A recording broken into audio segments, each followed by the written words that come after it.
Chapter 642. The other two battles also ended quickly. Apart from the druid of the raptor, who led a group of druids out of a bloody path and disappeared into the surrounding forest, the rest of the elves had fallen into the hands of the wizards. This included the two big and one small unicorns. After all, they did not have wings and could not fly away like the druids, so they could only choose to break through on land. Grimm's defensive line was so tight and meticulous that he even sacrificed 3 shield swordsmen to defend against the wild attacks of the unicorns. Only then did he concentrate the firepower of the Witches of Destiny to take them down. As the smoke of the battle dissipated, the results of the battle were released. In this battle of Jean the Allure, they had captured 241 ordinary elves, 36 elven fighters grade 1, a druid of the claw, male grade 2, 2 adult unicorns grade 2, a young unicorn grade 1, a weapon master, male grade 2, and an elven sharpshooter, female grade 2. As for the number of forest elves killed, there were 200. As long as the elven warriors and archers still had the ability to fight, they would not easily put down their weapons. Moreover, their bodies were too fragile, so when they fought, even a stray bullet grazed them, and it would be a terrible injury. If the injured elven fighters were injured, the witches would be interested in healing them to maximize their value. As for the ordinary elves, they could only let them die in pain. After all, the price of teleportation was too high. The lives of these ordinary elves might not even be worth a bottle of healing potion. Therefore, considering the benefits of the plane, the witches would only choose to heal the spoils of war that were more cost-effective. As a training camp set up by the elves near the southwest coast, Jean Allure also had a lot of high-quality elven weapons in its inventory. This was especially true for the exploding enchanted arrows that would explode upon contact. There were even more of them. Magi would definitely not be able to use these things, but they could be distributed to the followers and guard the Magi. It would be a pretty good killing weapon. Among the elven weapons, the one that Grimm liked the most was an elven longbow. It was enchanted with 2 magic effects, gale and piercing. The former allowed the arrow to fly faster and further, while the latter allowed the arrow to pierce through thick armor. And there were as many as 20 of such elven longbows. From this, it could be seen that the elves of the Callan continent had their own unique talents in the field of item enchantment. Of course, other than weapons, the Magi of the Crimson family also found a unique plant seed in the elven warehouse. After being appraised by several witches, they all agreed that this was the legendary Moonwell seed. The Moonwell was both a plant and a building. It could collect the bright moonlight in the dark night of the Callan continent and combine it with the aura of the surrounding environment to condense the magical moon water.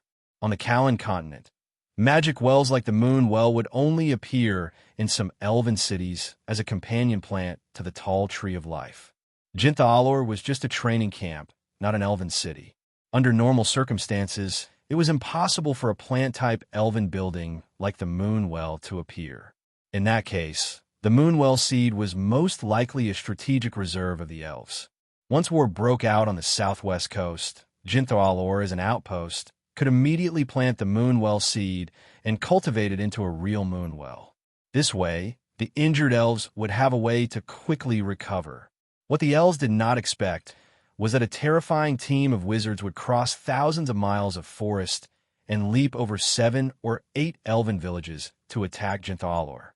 Otherwise, the forest elves wouldn't have left such an important strategic resource for the Magi to plunder. Capturing so many elves and spoils of war in one battle immediately ignited the enthusiasm of the witches. The Moonwell seed, in particular, contained magical secrets of the forest elves that were not known to anyone. If they could study it thoroughly, even though it wouldn't be the entirety of the forest elves, some of the secrets of the forest elves would be exposed to the eyes of the witches. However, no matter how greedy the dark witches were, they could not openly fight with the Destiny witches for such a rare elven item. After all, if they wanted to transport such a large number of elven captives back to the safe area, they would need the Destiny witches' giant floating ship. With the power of the dark witches, it would not be a problem for them to take down an elven village. The only problem was that even if they took down the elves, it would be difficult for them to digest all the spoils of war. Passing through the dense forest, passing through the eyes and ears of the elves, transporting dozens or even hundreds of elves out of the forest. This was simply an impossible task. That was why the Dark Witches could only harvest the spoils of war piecemeal over the past month. It was already difficult enough to find the elves in the forest that stretched for tens of thousands of miles, and they could not transport them all away even after capturing them. This had always been a problem for the Dark Witches. But now, all these problems were no longer problems. Seeing the rows of elves being escorted onto the giant floating ship by magic equipment, the Dark Witches finally revealed a rare smile. Apart from the people and the items, the search team had also captured 2 training Pegasi and Hippogryphon. These were the most common auxiliary units in the Elven army. Studying their racial characteristics and physiological structure would be of great help in later battles. Therefore, Grimm happily accepted it. Of course, in the later stages of the battle, Grimm even released the plague poison spirit and the sewing puppet. They were only at the level of a quasi-wizard, so they could not help him in battle. However, they were all growth-type magic creations that Grimm had carefully cultivated. As long as he was willing to invest in them, their strength would increase sooner or later. Therefore, Grimm released them into the surrounding forest to search for elven survivors who were hiding. Only by slaughtering and sacrificing flesh and blood would they be able to grow further. When everything was almost done, the huge and bright moon rose to the sky and shone its cold moonlight on every corner of the illusory magic forest. Alice had already taken the opportunity of inviting Ulthar for tea to hide in the giant floating ship. At this moment, only Grimm, who had been cursed by Moon Shadow, stood proudly at the top of Jinthalor Mountain, silently waiting for the following changes. The cold moonlight shone on the forest, and when the soft moonlight flowed through Grimm's body, there was an inexplicable magical change. Layers of moonlight wrapped around Grimm, and the halo rippled like a sparkling surface of water. Grimm stood proudly under the moonlight, using the AI chip to monitor all the changes in his body. He could clearly feel a weak magical energy flowing along with the moonlight into the mysterious divine rune on his forehead. With the nourishment of the moonlight essence, the divine rune suddenly came to life. Yes, it suddenly came to life. The divine rune that had been silent for many days without any activity now looked like a red-hot soldering iron. It protruded from under Grimm's forehead, becoming bright red and eye-catching. Along with the divine rune, there was also a mysterious and obscure divine spell undulation. Beep. Strange energy undulation detected. The source of the energy undulation is the divine rune. The way the energy is spreading is unknown, the resonance is unknown, and the nature of the energy is unknown. Also, this energy undulation has touched upon the laws of the world and belongs to the domain of higher plane knowledge. No matching data can be found in the database. Listening to the AI chip's continuous prompts, Grimm did not attempt to interrupt the strange energy undulation. To be honest, this was the first time he had personally experienced how the power of a divine spell worked. Hence, it was of great value to him. Since Alice had already told him about the basic uses of the divine rune, Grimm knew what was going on and let go of all his unnecessary worries.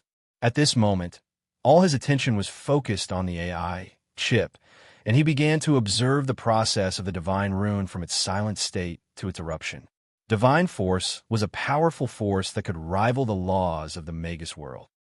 Its origin was far more powerful than the elemental force that Grimm currently controlled.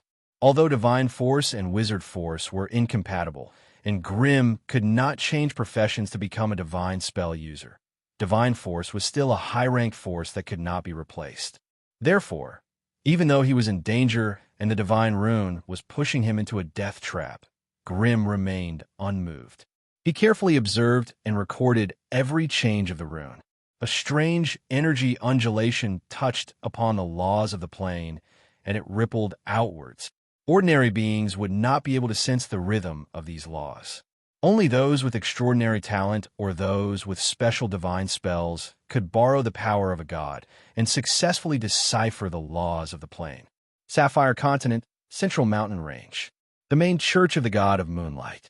Within the spacious hall, the statue of the goddess of moonlight that stood on a white platform suddenly glowed with a strong golden luster. Head priestess Aurora and the two elven priestesses who had been kneeling in front of the statue raised their heads in surprise. There's movement from the divine rune. One of the priestesses could not help but blurt out, her eyes filled with joy. Hurry and inform Envoy Cinia. Head priestess Aurora did not hesitate to instruct. Also, gather all the guards in the main church and prepare for a large-scale sacrificial ceremony. When the time comes, the goddess will personally use her divine force to open a spatial passage to the blasphemers. When that time comes, it will be time for us to serve the goddess. At the last sentence, the usually cold head priestess could not help but have a hint of fanaticism in her voice. Chapter 643. Jean, the Allure Camp. The bright and huge moon was already hanging high in the sky, and the magic forest seemed so quiet and deep under the beautiful silver moonlight. The wizards who were stationed at the periphery had already returned to their teams, and the cleanup of Jean the Allure camp was coming to an end. All the captured forest elves had been escorted onto the giant floating ship, and there were only about 30 engineering robots left on the hilltop, working tirelessly to move the large amount of resources from the camp's warehouse. For hours had passed since the start of the battle. Even if the surrounding elven villages received the news and came to support them, they were just a bunch of stragglers, and there was no way they could compete with this group of powerful witches. To put it bluntly, Jean Allure was already the largest elven training camp within a 1,000-mile radius. Now that it had been captured, the only way to deal with these witches was to run to Astrana City, which was 1,200 miles away, and ask for help. And with such a long distance, even if the Jean the Allure camp had sent out a distress signal the moment it was attacked, the elves in Astrana City would need at least 14 hours to rush here. And this was referring to the speed that the elven reinforcements could only achieve by flying troops. If it were ground troops, it would be difficult to reach Jean the Allure without 2 days and 3 nights. It was precisely because of this extreme grasp of information that the witches could so easily plunder the resources around Jean the Allure after their great victory. By the time the exhausted elven reinforcements arrived, they would only see an empty battlefield. By that time, the witches would have already run off to God knows where to celebrate their victory. The Battle of Jean the Allure had been fought with great momentum, and it was satisfying. Other than the Crimson family losing some metal puppets, and the Dragonoid warrior who was also seriously injured, the witches' losses were almost negligible. This was simply a glorious victory that exceeded everyone's expectations. If this batch of elven slaves and large amounts of elven resources were successfully transported back to the Echo Islands, the witches could already imagine the wonderful expressions on the pale witches' faces. Perhaps it was because they didn't suffer too many losses, or perhaps they wanted to ease their relationship with Grimm and the others. Ulthar, who led the Dark Witch team, took the initiative to look for Alice. He wanted to give her some of the elven slaves to compensate for the Crimson family's losses in this battle. The witches of Ulthar only had one request, which was that when the opportunity arose, the Witches of Destiny could help the Dark Witches raid the Pegasus Spring in the central mountains of Callan Continent. Of course, this was a private mission for the Dark Witches. That was why Ulthar was willing to cooperate with the Witches of Destiny and the giant airship for the next half a year, forming an unbreakable ally. Of course, the credibility of Ulthar's words would require more time and more cooperation. However, for a Tier 3 witch to condescend to say such words, it was enough to prove that Alice and Grimm's strength in this battle had earned them the right to speak. Just as Alice and the Witches of Ulthar sat in the giant airship and had a secret discussion, the full moon above Jinthar began to show signs of abnormality. A dark sorceress was riding a flying broom across the sky. She raised her head by accident and stopped in surprise. The cold and beautiful moonlight shone down from the huge moon plate, covering the forest with a layer of silver coat. The forest, the ancient trees, the stream, the plants, everything within his field of vision was wrapped up in an illusory and hazy starlight. The Dark Witch looked down and was shocked to find that her body had been stained with a lot of strange starlight. The starlight was also silently shining and breathing, as if it had a life of its own. The Dark Witch was not an ignorant mortal who would be enchanted by such a beautiful and illusory scene. In her powerful and sharp senses, she could sense that the breathing starlight was slowly flowing with a strange energy that was completely unfamiliar to her. As she bathed in the moonlight for a long time, the energy in the starlight became denser and stronger. Damn it, no.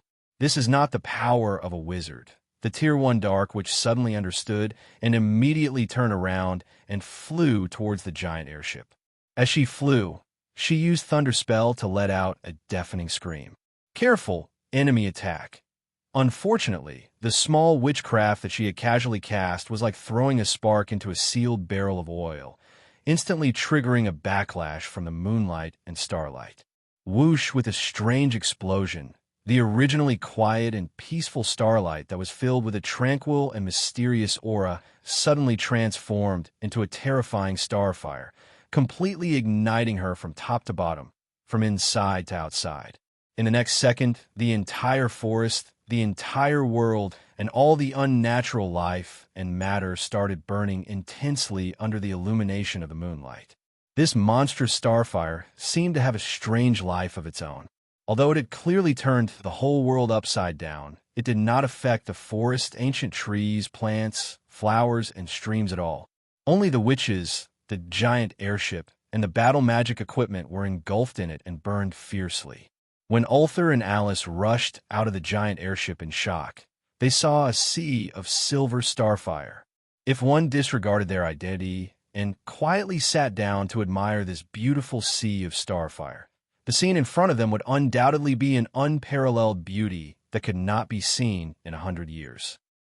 However, once they found out that the witches on their side were trapped in the sea of starfire and were screaming in pain, Ulthar's mood naturally changed. There's a problem with the moonlight. Everyone, prepare your defenses. Alice was undoubtedly the most vigilant and was the first to discover the source of the problem. As she shouted, the witches that rushed out of the giant airship took the opportunity to raise their defensive spells and elemental barriers. The witches stood on the deck of the giant airship and looked around, but they could not see any enemies at all. They only saw the silver starfire burning in the sky, and their companion who was struggling miserably in the starfire. Meanwhile, in the Jinthalor camp below the airship, more than 20 construction robots that were busy transporting supplies started burning, and very quickly, they were burned into scrap metal that emitted black smoke. Ulthar angrily took a step forward, his skinny right hand like an eagle's claw grabbing at the witch who was struggling in pain 200 meters away. There was a hissing sound in the air, and a huge black, ghostly hand appeared, grabbing at the Dark Witch. Unfortunately, before the black hand could protect the Dark Witch, she could no longer endure the burning starfire. She raised her head and let out a mournful cry, turning into ashes that filled the sky. Amidst the whistling wind, the black hand grabbed at a bit of the flying ash. Ulthar raised his eyebrows, turning back to glare at the Tier 2 Dark Witch following behind him. How is it? Has Kana's soul returned? The Tier 2 Dark Witch took out a strange black compass from her bosom and glanced at it, nodding her head in joy. Returned. Kana's soul has already returned to the pool of energy. Her soul has been severely injured, and it will take about 2 months for her to revive. Hearing this, the expressions of all the Dark Witches present eased. The pool of energy was a unique building of the Dark Witches. Every time they arrived at a plane, the first thing the Dark Witches needed to do was to choose a safe place to build a special pool of energy and then leave all the Dark Witches' soul imprints there. This way, if they died in battle, as long as the other party did not have any means to destroy or restrain their souls, the dead witch's soul would automatically return to the pool of energy and use the energy there to revive.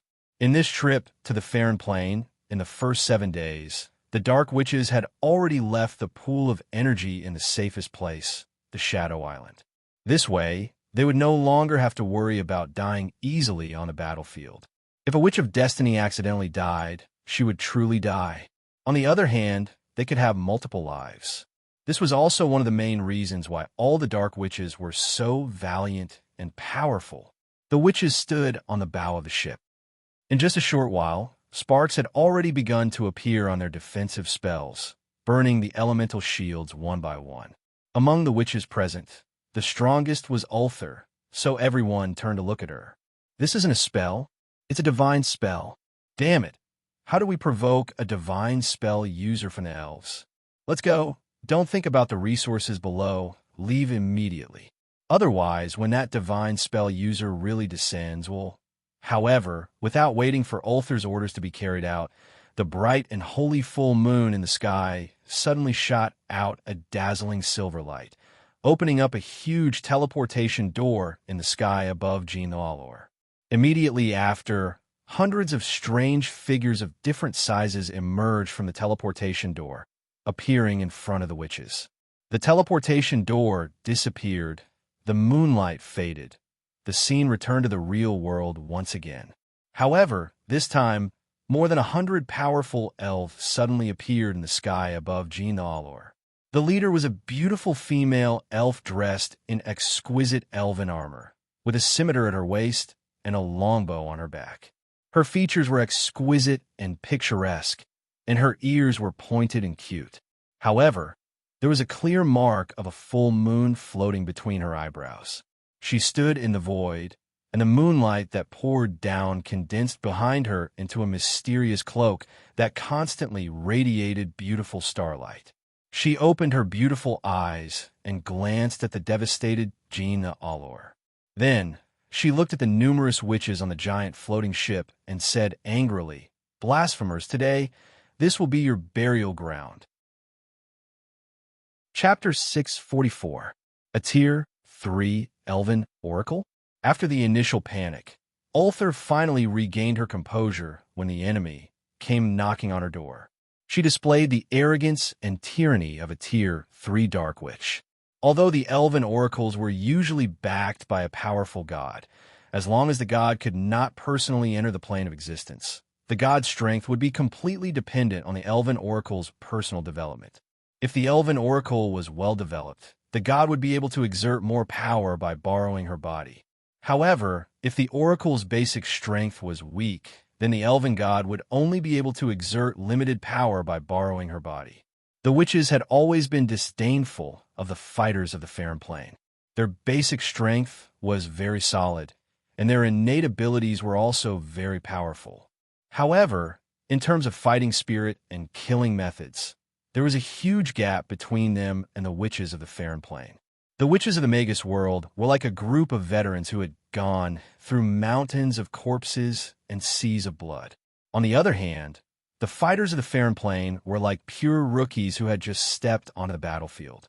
Although their courage was commendable, and although they were high-spirited, in the eyes of the witches, they were so foolish and reckless.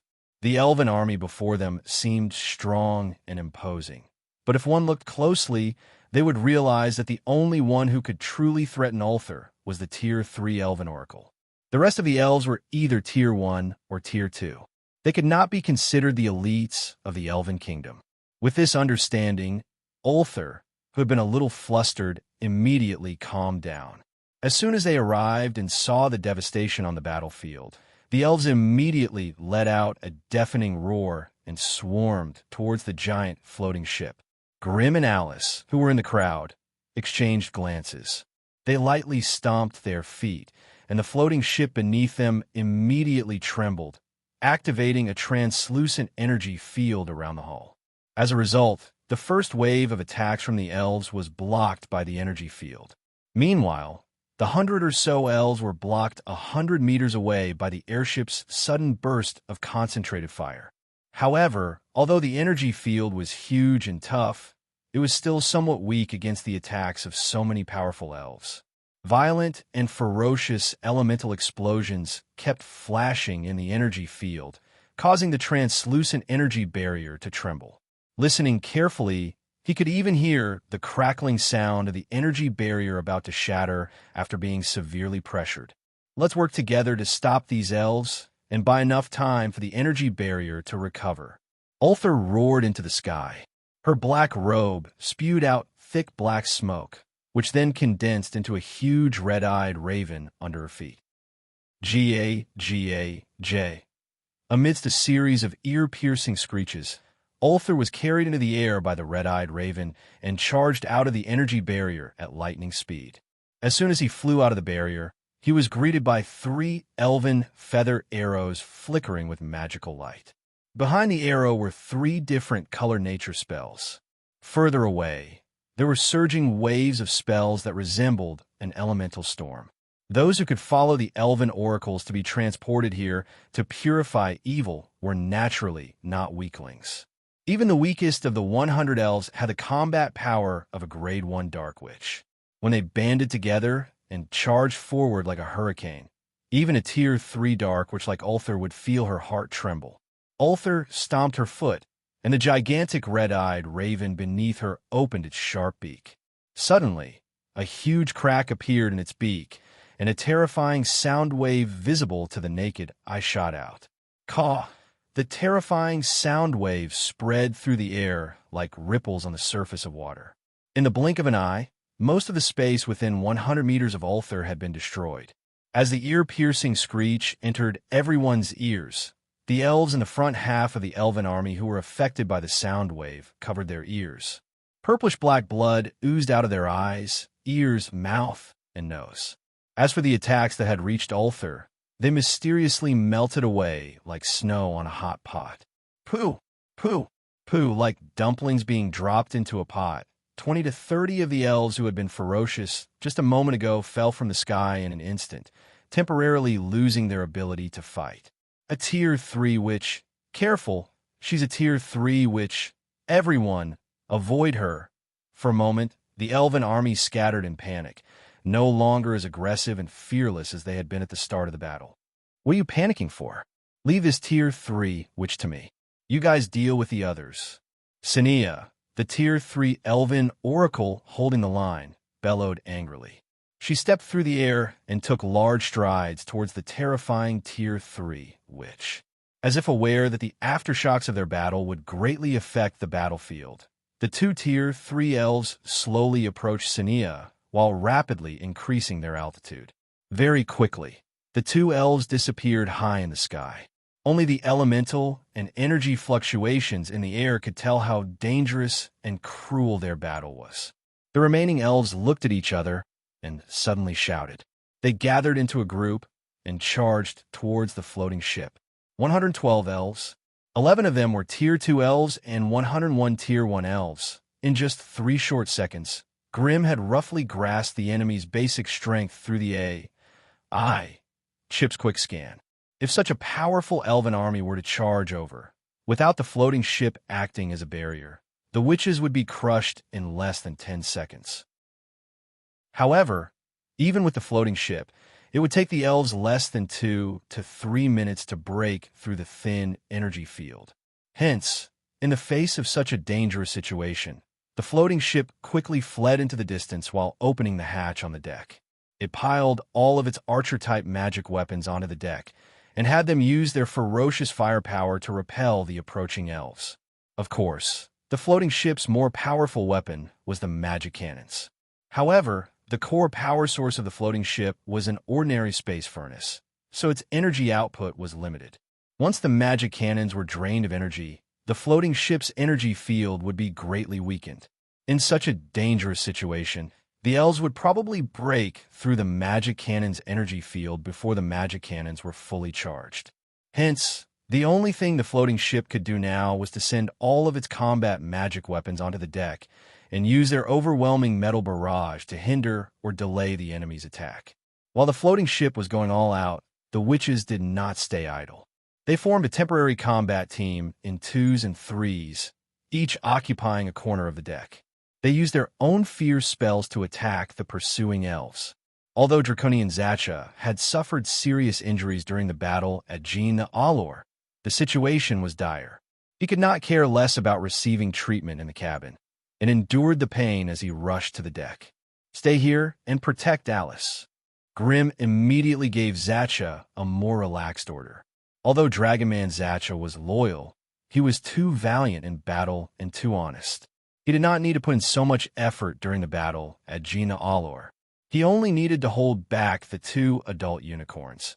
And when the other battles were over, his companions would naturally come to help him deal with the enemy. However, it had obediently unleashed its full strength, and alone, it had beaten the 2 adult unicorns half to death. As for Zacha, he was seriously injured and on the verge of death.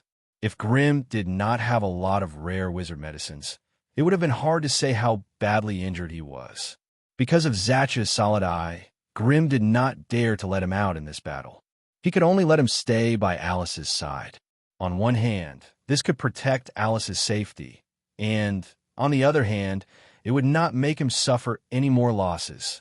After making arrangements for Zacha, Grim looked around and quietly used his authority to station some magic weapons near the Crimson family's witches and the Destiny witches. After everything was arranged, he roared and transformed into a tall and fierce flame demon. At the same time, the terrifying flame demon appeared beside him. The appearance of the 2 terrifying flame demons on the deck at the same time immediately attracted the attention of the elves who were chasing the floating ship. Under their horrified gazes, the 2 terrifying flame demons, who looked like they were made of fire, walked to the stern of the ship with heavy and slow steps. The moment they came to a stop, the 2 flame demons raised their hands and jointly released a terrifying pillar of flames that almost overturned the entire area. A thick pillar of flames that could support the heavens appeared with the floating ship at the center, and it quickly spread out in all directions with terrifying shockwaves of flames. The basic attack power of these shockwaves reached 190 degrees. To most of the Grade 1 elves, this was already a terrifying amount of damage that they could not bear. In the sky, many elves let out miserable screams and groans of pain. Some of the weaker elves even had flames and large amounts of black smoke rising from their bodies. "Damn it, we can't let these 2 flame demons continue to attack and scrupulously." A few Grade 2 elves among the elves muttered and quickly reacted. The 3 elven sharpshooters stood high on the backs of their hippogriffs, their bodies as steady as Mount Tai, and the elven longbows in their hands were drawn to full moons. With a low shout, arrow after arrow shot out from the fingers of the 3 elven sharpshooters, striking the energy force field at lightning speed. There were clearly only 3 elven sharpshooters in front of them, but they relied on their terrifying firing speed to create an imposing aura of a team of 100 archers. The densely packed enchanted arrows concentrated their power in the narrow space of less than a meter, instantly breaking through the thin energy force field. Chapter 645. A Chaotic Battle. It was another terrifying battle that had never been seen before. The spacious and flat flight deck had turned into a battlefield of slaughter. More than 200 people were fighting on it at the same time, and the entire battlefield was so chaotic that it could make one's hair stand on end. Such a large group of people belonged to 2 opposing factions, and as long as they encountered each other, it would be a massacre. Therefore, as soon as the elves charged into the energy field, the entire flight deck was filled with colorful halos and strange runes. Yellow, red, blue, green, light gold, light silver. A large area of colorful lights and shadows instantly filled every corner of the deck. It was dazzling and abnormally gorgeous. The most eye-catching thing on the flight deck was the battle magic machines scattered around the sides of the ship and at the entrance of the cabin. Each of them was 4 to 5 meters tall, and the surface of their tall bodies flickered with a cold and cruel metallic luster. Every slight movement of their thick bodies would be accompanied by the sound of gears grinding. Although their appearances were not completely uniform, they were clearly divided into 2 types, long range and close range. At the edge of the ship, there were no more than 10 battle magic machines stationed every 20 to 30 steps. The ratio of long-range puppets to close-range puppets was 8:2. This meant that each battle magic machine squad consisted of 8 archer magic machines and 2 shield swordsman magic machines. They each occupied a corner and attacked every elf that approached them with a dense barrage of metal bullets. If an elf was not agile enough, he or she might even fall into a pincer attack by 2 or 3 battle magic machine squads. Under Grimm's command, the battle magic machines used their bodies as fixed cannons, greatly restraining and pulling apart the charging formation of the elves.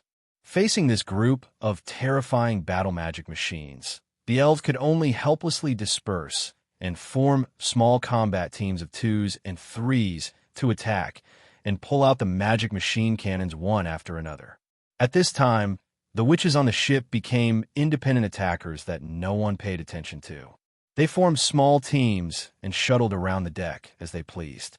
Once they encountered a group of elves that they could not defeat, they would immediately hide in a nearby battle magic machine squad to neutralize the enemy's ferocious attacks. Once they caught the elves or summoned beasts that were alone, they would naturally beat them up violently.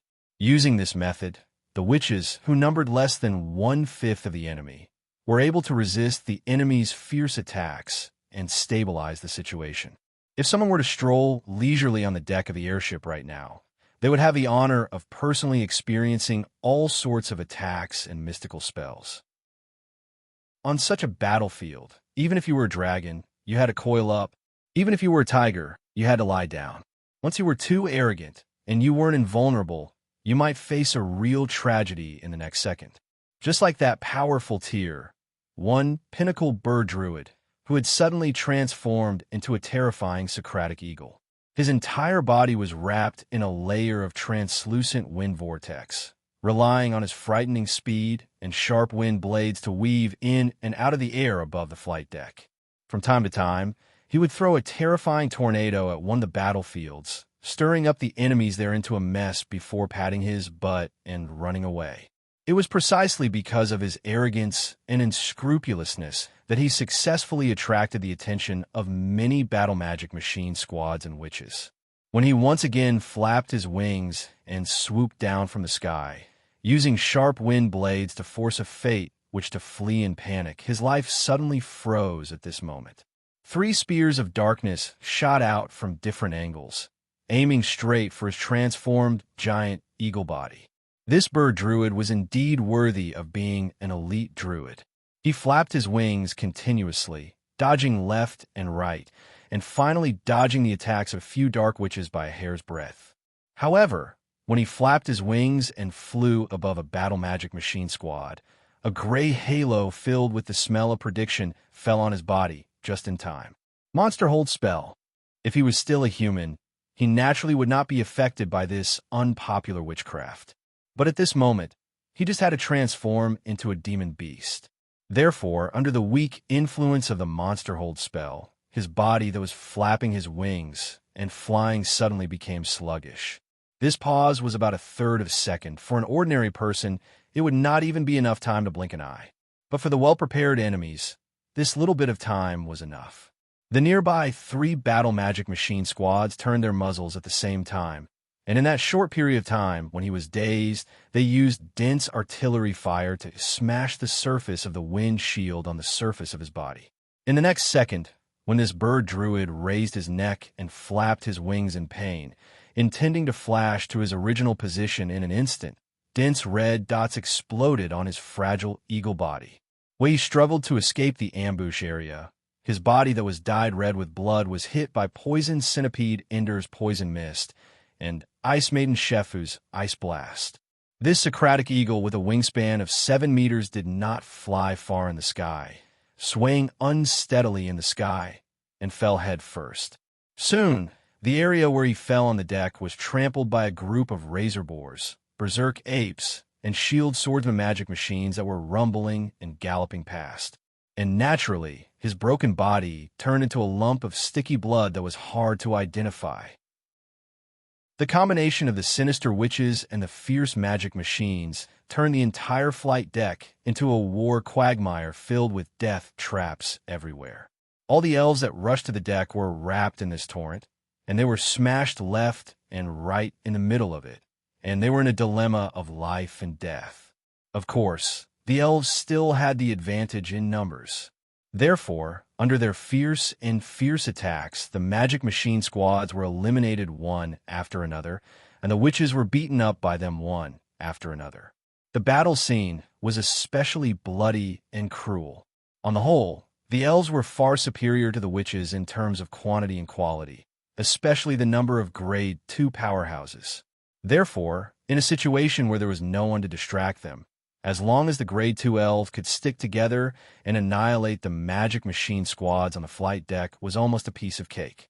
The two terrifying Grade 2 claw druids instantly transformed into terrifying berserk apes and iron-armored rhinoceroses. Relying on their thick skin and thick flesh, they rushed into the magic machine squads and trampled them wantonly. The only two shield swordsman magic machines in the magic machine squads did not even have time to entangle them before they were smashed into pieces by the two elves' brute force. Then, the remaining Grade 2 elven sharpshooters swarmed up, and with their powerful elven archery skills, they quickly destroyed the archer-type magic machines. As for the weapon masters, once they unleashed their combat energy, the elven longswords and sabers in their hands could slaughter the magic machines as easily as cutting melons and vegetables. However, every time they unleashed their combat energy, there would be a short period of weakness. In the past, when they were fighting alone, they did not dare to use such a powerful combat skill. Now that they had the protection and cover of their companions, these weapon masters who were only good at melee combat became fierce and terrifying. In less than half an hour, the elves had suffered more than a dozen casualties, while the witches had lost nearly half of their magic machines. If they allowed the enemy to clean up the flight deck, they would have to engage in close combat in the cabin. That was when the weapon masters and elven sharpshooters could display their true strength. As for the witches who needed a wide battlefield, their combat power would be greatly limited.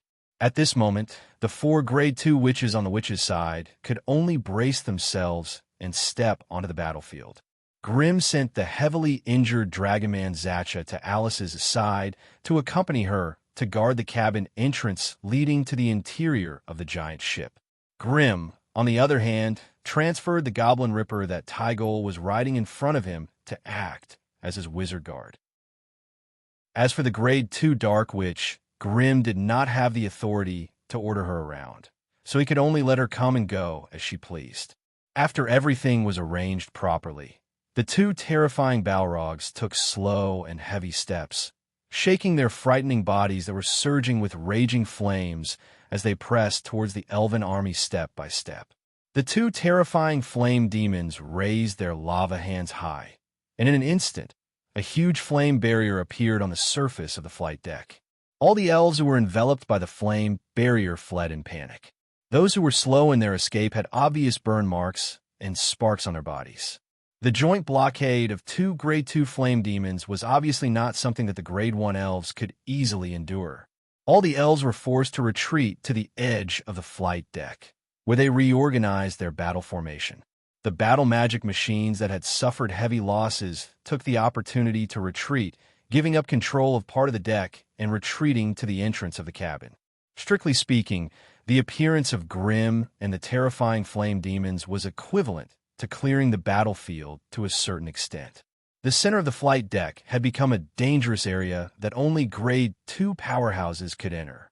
As for Grade 1 elves, if they did not want to die, they had better obediently stand aside. Hence, 11 elves of different shapes and sizes leaped out from the elves' battle formation, firmly occupying one side of the battlefield. On the other hand, on the side of the witches, there were only 2 terrifying Balrogs and an equally powerful magical mechanical warrior. As for the Grade 2 Dark Witch, she was hidden in the darkness around the battlefield, and her exact location could not be detected at all. 11 vs 3. No matter how one looked at it, it seemed that Grimm's side was at an absolute disadvantage. But one had to admit that even though the enemies had the advantage in numbers, when a group of birds and beasts and a group of weak elves stood before the towering Balrog demons that were spewing flames from all over their bodies, The domineering aura that seemed to be able to incinerate everything still pressured the elves to the point of suffocation. When a powerful fire wizard staff that specialized in fire stood on the battlefield, its aura and style were simply too dominating. All the elves who faced the two terrifying flame demons could not help but feel a chill in their hearts. These were blasphemers, and these were the enemies they needed to eliminate. Chapter 646. The Strong Clashed. The weak could only choose to hide and leave the stage for these terrifying Tier 2 powerhouses. This was the first time Grimm went all out after reaching Tier 2, and it was also the time for him to test out the gains he had made during this period of time. The two terrifying flame demons strode forward at the same time, using the expanding flame barrier to overturn more territory. Even if the ground here was an indestructible alloy deck, it would quickly soften and melt in a semi-liquid scarlet magma when a Balrog stepped on it. A dense flame shield floated around the flame demon's body, but the thick and solid lava shield was even more eye-catching. The two Balrogs, who looked almost identical, roared loudly and threw out a series of lava fireballs. As soon as the lava fireball flew out, it was destroyed by the arrows of the elven sharpshooters before it could cross the center line. Scorching magma rained down from the sky, burning a large piece of the metal floor and making a strange, sizzling sound. All the elves could not help but frown. They could not let the two flame demons spread the sea of fire without restraint. Otherwise, it would be difficult for the elves to find a foothold. They were only forest elves, not flower elves. Most of them could not fly. If the moon goddess did not cast the flying spell on them before they set off, many elves might not even be able to board this giant floating ship. Therefore, when they saw the two flame demons deliberately creating a battlefield that was advantageous to them, the Tier 2 elves immediately became restless. Among the 11 Tier 2 elves, there were 2 master weaponsmiths, 6 elven sharpshooters, 2 claw druid masters, and 1 silver Pegasus knight. In a team like this, only the 2 claw druid masters could act as meat shields. Therefore, without hesitation, the 2 claw druids wearing wolf and bear helmets immediately roared. Following a strange distortion, the staffs and equipment in their hands fused into their bodies that were constantly expanding and growing. In the blink of an eye, a giant berserk ape and a violent earth bear appeared in front of everyone, roaring. The giant berserk ape was more than 4 meters tall, and its size was not much inferior to the flame demons. Moreover, looking at its hideous and ferocious fangs, coupled with its muscular body, it was born to be a wild magical beast that was good at close combat. Once the transformation was complete, the berserker ape's bulging muscles raised its thick arms high, immediately condensing a 2-meter-wide, half-ton rock in its palms. It bellowed and threw it at one of the Balrogs. As for it, it hammered the ground all the way, roaring as it rushed up anxiously. Behind the giant berserk ape, the violent earth bear, which was even more muscular than the giant berserk ape, opened its bloody mouth and charged forward with rumbling footsteps. Grimm waved his lava hand, and 2 lava shields automatically floated in front of him, blocking the huge rock that was flying towards him. After a deafening bang, one of the 2 lava shields was completely destroyed, while the other was full of cracks. It was obvious that it wouldn't last much longer. Dong! In the next second, the berserk ape smashed through the remaining lava shield and charged at Grimm's Balrog form. However, this was as far as it could go with its berserk and ferocity. Just as it stepped into the spreading lava pool around Grimm, the 2 terrifying Balrogs attacked at the same time. Fiery magic wall. Mount Doomsday. A wall made of pure flames and lava rose from the ground, blocking in front of the berserker ape. Although the demonic wall of raging flames could not stop the berserk giant ape for long, and was quickly smashed into pieces by the berserk giant ape's charge, it still managed to come to a halt. Hence, the terrifying Mount Doomsday erupted under the berserker ape's feet.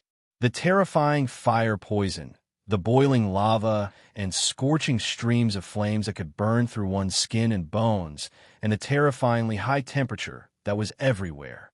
The streams of flames and lava that were spewing out in all directions landed on the giant berserker ape's sturdy body, immediately charring its thick black fur.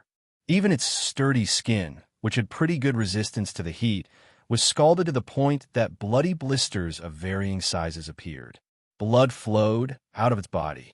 The berserker ape raised its neck and roared in pain.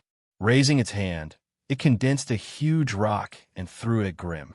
The violent earth bear roared as it charged through the remnants of the fiery magic wall, replacing the berserker ape's position as it pounced at the two Balrogs.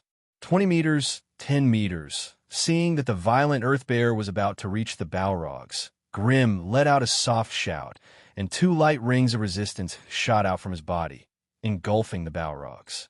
Although the light rings of resistance were spells, they had the characteristic of repelling attacks. However, with the violent earth bear's massive body, it was impossible for the two light rings of resistance to repel it.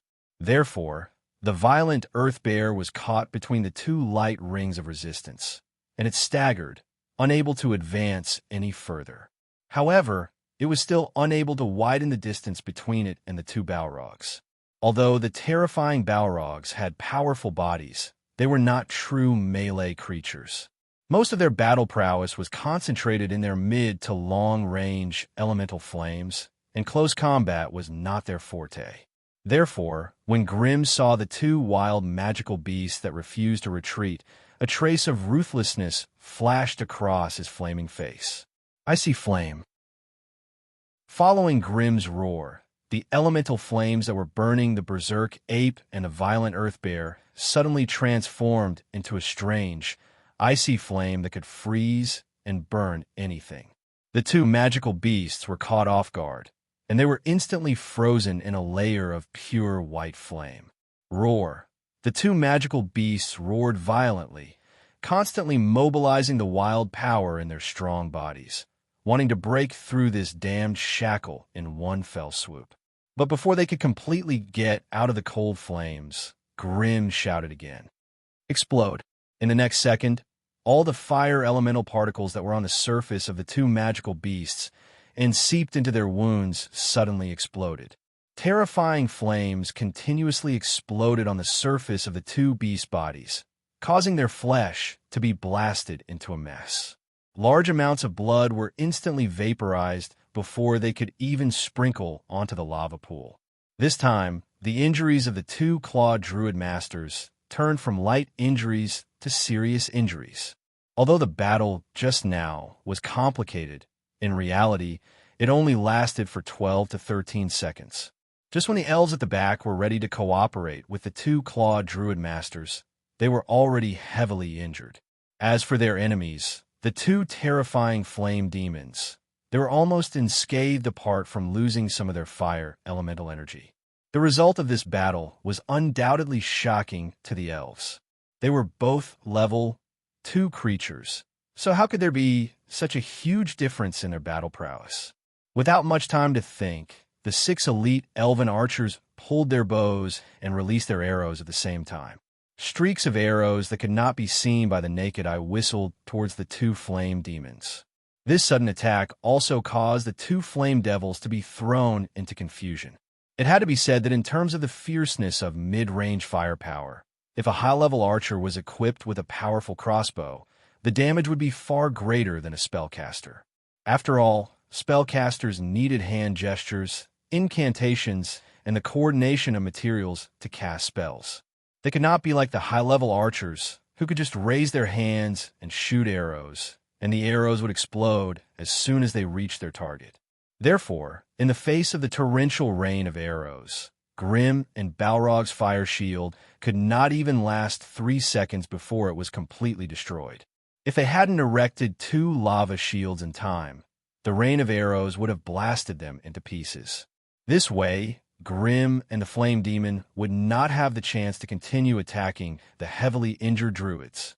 The 2 clawed druid masters were indeed thick and sturdy heavy-meat shields. They sprinted away from the lava pool around the Flame Demon and rolled on the ground. In an instant, they turned back into human form. In the next second, 2 rapid heal heavy landed on their bodies. Whoosh, whoosh, whoosh. A series of green healing waves passed through their bodies, and the two druid masters recovered from their weakened state in an instant. Meanwhile, their miserable bodies, which were covered in wounds, were rapidly recovering under the continuous stacking of healing spells. In the elven race, the elven priests were second to none when it came to healing effects. It was a pity that the elven priests had always served the great gods high above, so they rarely left those beautiful and comfortable altars or temples. Druids were known as the jack of all trades, and they had good healing abilities. Therefore, after leaving the battlefield, the two druid masters quickly healed their wounds and closed their eyes to enjoy the stacking healing spells of the rank 1 druids around them. In this bloody and cruel battlefield, they had to use their mana sparingly. After all, the duration of their wild transformation was affected by their mana. If they used up all their mana to heal their wounds, they would lose their biggest advantage as druids. The flame demon that was showing off on the two druid masters was immediately thrown into a panic by the 6 elite elven archers. Grim needed to constantly pour the power of fire into the lava shield in front of him to quickly repair the damage caused by the explosive arrows. Once this layer of protection was broken, the elves on the other side would be able to kill them with just the explosive arrows. Grim was so angry that he increased the area of his lava shield to cover the terrifying flame demon beside him. This freed up the flame demon to summon a powerful meteor shower above the heads of the elite archers. Unfortunately, these meteors were all blocked by the weapon masters and silver Pegasus knights who were guarding the side of the elite archers. Therefore, the elite archers did not need to be distracted and immediately unleashed their full power. Chapter 647. High-grade archers were the bane of all spellcasters. Many experienced wizards had repeatedly emphasized this point in their magic notes, but Grim had always treated it as a special case of once bitten, twice shy. He had never paid much attention to it. After all, there had never been such powerful and high-grade archers in the sorcerer world. Therefore, when the 6 elven archers suddenly turned into cannons and rained magic, exploding arrows on him and the Balrog like a storm, Grim's body was covered in wounds and his scalp went numb. With such a terrifying rate of fire, the magic exploding arrows that only had an average damage of 40 to 50 degrees became a great weapon of mass destruction, continuously stacking up to 200 to 300 degrees of damage. Moreover, this terrifying and continuous damage was concentrated in a narrow area of less than a meter. As a result, the lava shields that Grim and the Balrog put up could only last for less than 3 seconds before being destroyed by the enemy. Fortunately, Grim had a powerful bodyguard beside him who was not afraid of low-level physical damage. Seeing that the situation was critical, Tigul rode the Goblin Ripper and charged in front of Grim, using its huge body to block the enemy's attacks. All of the Goblin Ripper's attacks were instantaneous, so would not be interrupted by the violent explosions. The Goblin Ripper waved its 4 metal mechanical arms and madly fired energy bullets in all directions. The magic exploding arrows that were as dense as locusts were detonated by the energy shockwave halfway through their flight. The metal carapace on the back of the Goblin Ripper split open, and 12 goblin fire arrows shot out from within. The short, cigar-sized gnome rockets spewed out orange energy flames as they swam towards the 6 goblin spirit archers while squeaking strangely. Such a long-range attack was child's play to the elven archers. It was not much more difficult than shooting at a fixed target. As such, the elven sharpshooters lightly raised their bowstrings and shot down all of the goblin fire arrows that were whistling towards them. But in this way, their firepower suppression on the 2 terrifying flame demons became negligible. Therefore, Grim and the Balrog roared and joined hands to summon a large flame storm that engulfed the area where the elves were. They had learned their lesson and no longer used spells that required continuous guidance or could be easily intercepted. Instead, they switched to large-scale fire spells. This flame storm that only dealt 180 degrees of damage might not be strong enough to deal with druids, but but it was more than enough to deal with the weak elven archers. The elves were completely helpless against this large-scale fire spell that could not be intercepted or destroyed. They could only dodge and avoid the area where the flame storm was the most concentrated. Imperceptibly, the elven archers formed a formation that was much looser and more relaxed than before. Grim grasped the opportunity and waved his hand without hesitation. A dozen lava hounds with crimson flames crawled out from the pool of fire beneath their feet. Each of them was the size of a lion or tiger, and their bodies were completely made of hard lava and half-molten lava.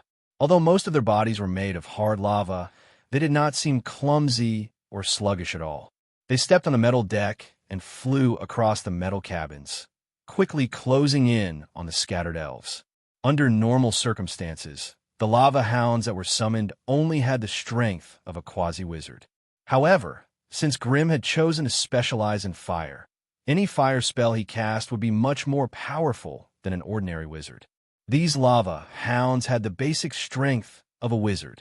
Unfortunately, in today's battlefield, even a wizard could not change anything. They could only be used as cannon fodder to restrain the enemy's attacks.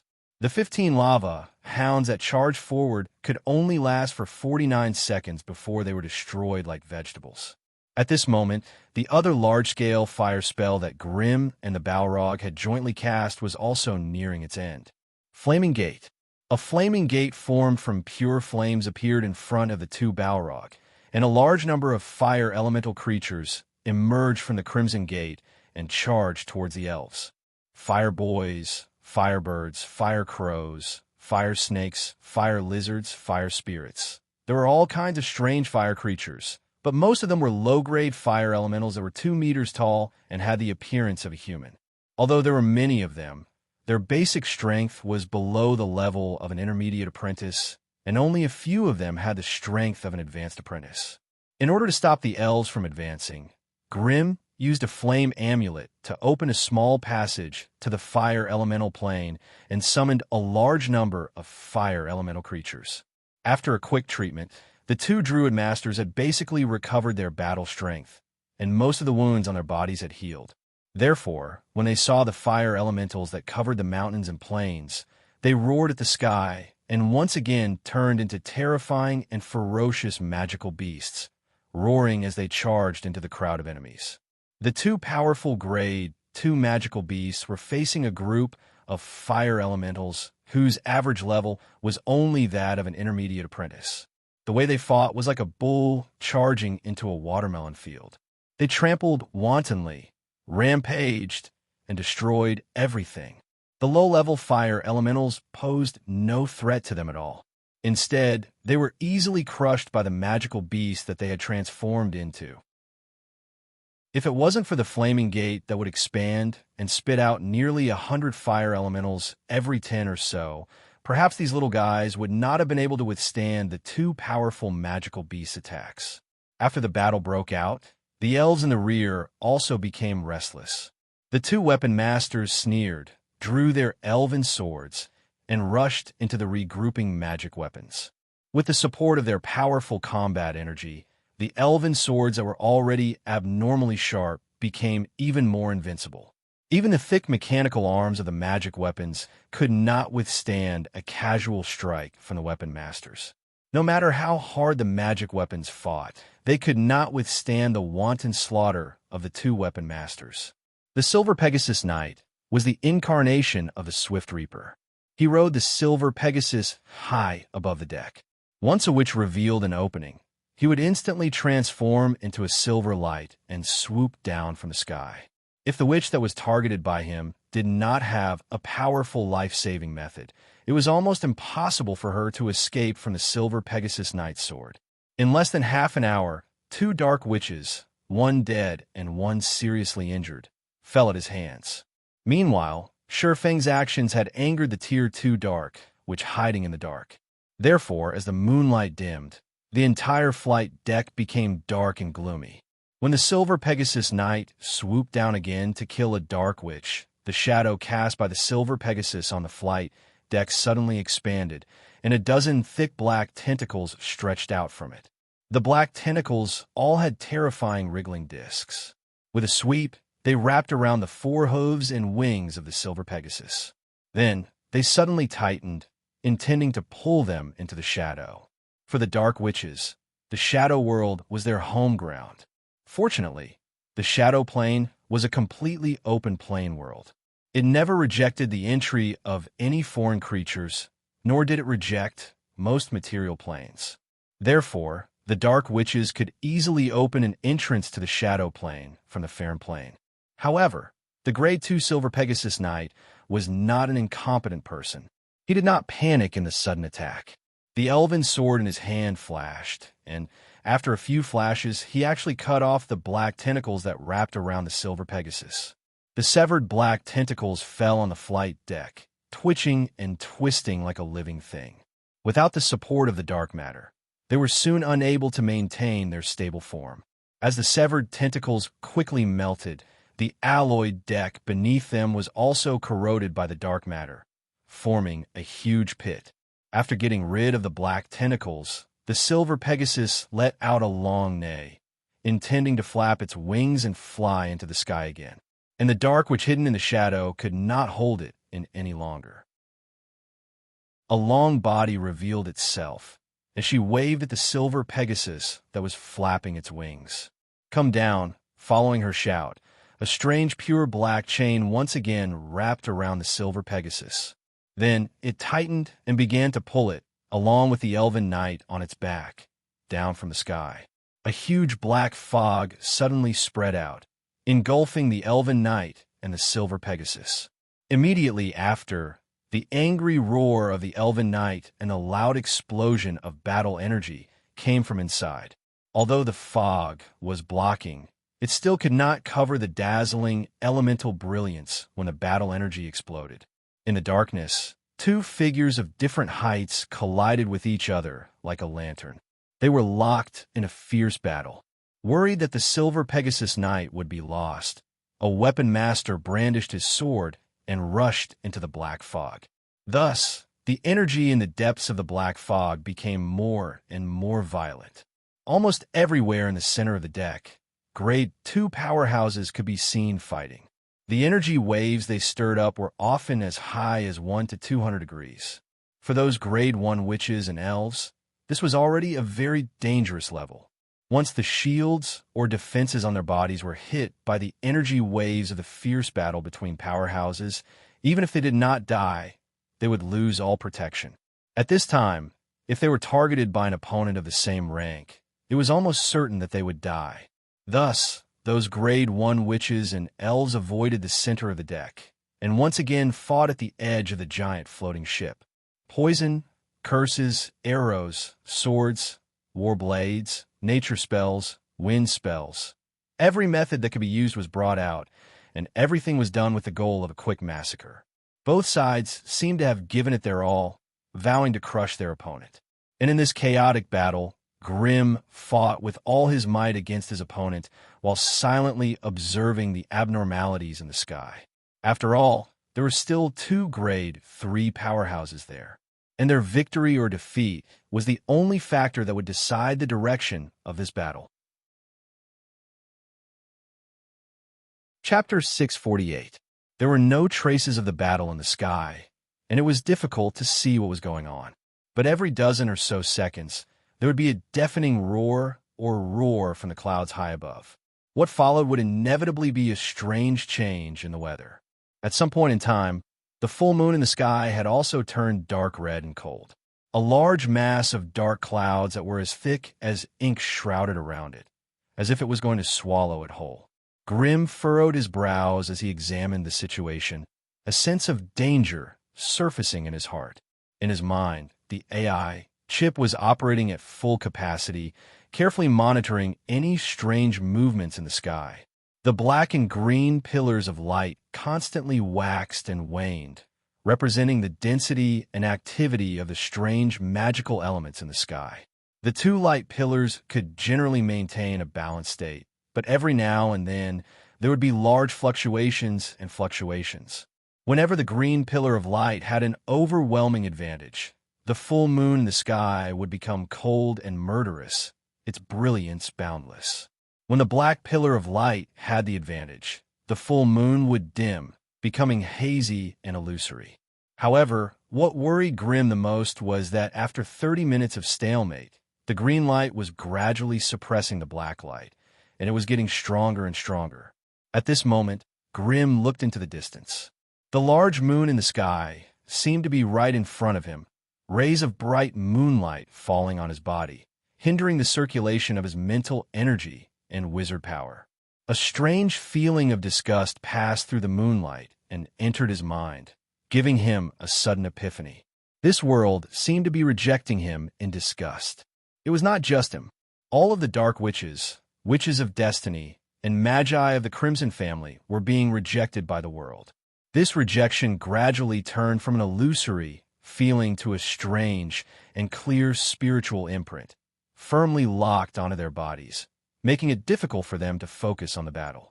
It seemed that the Moonlight Goddess had already sent a portion of her spiritual consciousness into this world, causing the laws of the plane to reject foreign invaders. This would further break the balance of power between the elves and the witches. It seemed that if he did not use his trump card, today's plan to lure the enemy would become a suicidal one. Grimm turned around without hesitation and left the front line. "Cover me, I'm going to," Grimm whispered to Alice and took out a palm-sized azure scale. Holding it in his hand, he began to chant a long, complicated, and obscure spell. The strange incantation was inconspicuous on the battlefield, but for some reason, the moment Grimm started chanting the first line of the incantation, all the Tier 2 elves could not help but turn their heads to look at him. Their faces were filled with shock. This didn't look like a powerful offensive spell technique. Instead, it looked more like some kind of summoning technique from another world. Only this type of summoning technique from another world could possibly trigger the power of the laws of the Faerun Plane, causing every elf present to feel the wrath and shock of the plane's consciousness. Interrupt him? We can't let him continue. Let's attack together. The 11 consciousnesses communicated quickly on the mental plane and quickly reached an agreement. In the next instant, the 6 elven sharpshooters stopped dodging and intercepting the Goblin Ripper's arrows. Instead, they stood in place and let out low growls. Magic exploding arrows rained down on the Balrog that Grimm had transformed into, one after another, as if they were free. The 2-clawed druid masters, who had transformed into a berserk ape and a violent earth bear, roared and charged forward once more.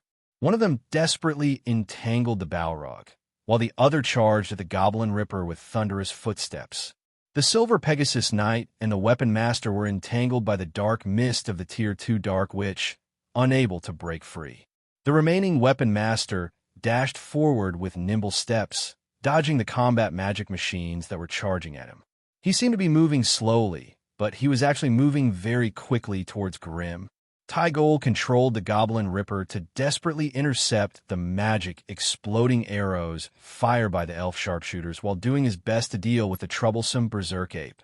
He didn't have the time to stop the Weapon Master. Grimm, who had transformed into a tall Balrog, stood there quietly, chanting a mysterious spell in a loud voice without any distractions. The incantation echoed in the air, forming a strange, rippling wormhole in front of the Balrog. The spatial tremors caused by the wormhole became more frequent, and it also weakened the plane's defenses. Through the slowly expanding wormhole, one could vaguely see the strange, illusory scenery of the other plane. However, the otherworld creature that Grimm wanted to summon was obviously a big one. This small wormhole would not allow it to pass through smoothly. So as it struggled to squeeze into the Faerun Plane through the wormhole, it roared loudly at Grimm in the Draconic language. Draconic language? Dragon? All the elves present could not help but be shocked. The huge black figure in the wormhole had not appeared in this plane yet, so it was difficult to see it clearly. However, the deafening roar of the dragon and the majestic draconic aura that it emitted revealed its identity. Dragon, the creature that wanted to appear in this plane through the wormhole, was actually a dragon. Moreover, judging from the strength of the draconic aura, this was a terrifying giant dragon that was as high as grade 3. The high-grade elves present did not dare to ignore it. They increased their attacks, swearing to kill Grimm before the otherworld's summoning was completed. Without the summoner, even if the dragon appeared in this plane, it would quickly be suppressed by the plane and sent back to its original plane. This was the basic principle of the laws of the material plane, and all the elves present were naturally aware of it. The weaponsmith killed 2 magic machines with 5 slashes in a row. He then dashed toward Grimm, who was right in front of him. Unfortunately, right at this moment, a vast and indescribable lightning net quietly appeared in front of him, and then a tall and majestic figure blocked in front of him. Draconian. It was the heavily injured Grade 2 Draconian. Even at this moment, the weapon master could still clearly see the Draconian's body that was riddled with injuries and the huge, terrifying wound on his chest. It was as if someone had used a huge dagger to stab it, and then ruthlessly split it open. The huge wound could not be healed with healing potions, and it could only forcefully close the wound so that the fragile internal organs would not be exposed. The heavily injured Draconid shielded Grimm from the enchanted arrows while glaring viciously at the weapon master who was charging at him. As he moved, purplish-black blood flowed out of his wounds once more. "Zacha, don't waste your potion. Do you want to die on the battlefield?" Alice reprimanded loudly from afar. Hearing Alice's reprimand, Draconian Zacha's 2 big and 2 small amber eyes revealed a look of pity. He took out a small potion bottle from his robes, pinched it open, and gulped it down in big mouthfuls. As soon as the small bottle broke, the rich and refreshing nature energy immediately spread out, causing all the elves to look askance and become extremely angry. "Moon water, it's moon water, these damn blasphemers, they actually have moon water on them." As soon as the bottle of moon water entered his stomach, a vigorous and vast force of life burst out from Draconian Zacha's body. Almost in an instant, the green light of life flowed through every corner of Draconian Zacha's body, making him look like a new person. He no longer looked as weak as he was before. The huge wound on his chest also quietly closed after the green light flowed. Azure dragon scales quickly grew on the rough skin, covering the wound once again. "Damn it! Damn it! Damn it!" All the elves started cursing in their hearts. This healing potion that should have belonged to the elves had now appeared in the hands of the enemy. How could they accept this? After a moment of shock, the weapon master and the recovered Draconian Zacha began fighting. On the other hand, the wind wizard Azira, Medusa, the 3-headed hellhound Anguja, and the poison centipede Ender surrounded Grimm, using their unique skills to block the magic exploding arrows that were as dense as locusts. However, at this moment, a green halo that was so powerful that it caused one's heart to palpitate suddenly erupted from the sky. Immediately afterward, the Tier 3 Dark Witch Ulthar let out a mournful cry and fell from the sky. However, Ulthar barely managed to stabilize her body after falling halfway. Thick, black smoke surrounded her body. Without a word, Ulthar turned around and fled, disappearing from sight in the blink of an eye. At the same time, the Tier 3 Elf Oracle, Cinia, surrounded by a halo, descended from the sky like a mighty god. When Cinia saw the Tier 3 Dark Witch fleeing in defeat, she couldn't hide the pride and joy in her eyes. But when her gaze fell on the summoning wormhole in front of Grimm that was constantly emitting strong spatial fluctuations, her complacency and joy were swept away, replaced by indescribable anger and shock. "What were you guys doing just now? Don't let him summon the otherworld creature. Charge!" After being reprimanded by the elf oracle, the elves present revealed ashamed expressions. Then, with fanatical expressions, they shouted and charged at Grimm without a care for their own safety. The remaining magic weapons, witches, and wizards on the flight deck gathered around Grimm and formed a dense line of defense, desperately resisting the elves' attack. Unfortunately, only the Tier 2 elves on their side could stop the Tier 2 elves. It was obvious that Grimm's side had fewer Tier 2 elves. Chapter 649. Otherworld Summoning. This was also an extremely powerful spellcasting ability. Many professional summoners would establish good friendships or contracts with powerful beings from other worlds. That way, when summoning from another world, they would only need to follow a fixed procedure to easily summon a familiar ally to their side. Of course, easy was only a relative term. Take Grimm's summoning as an example.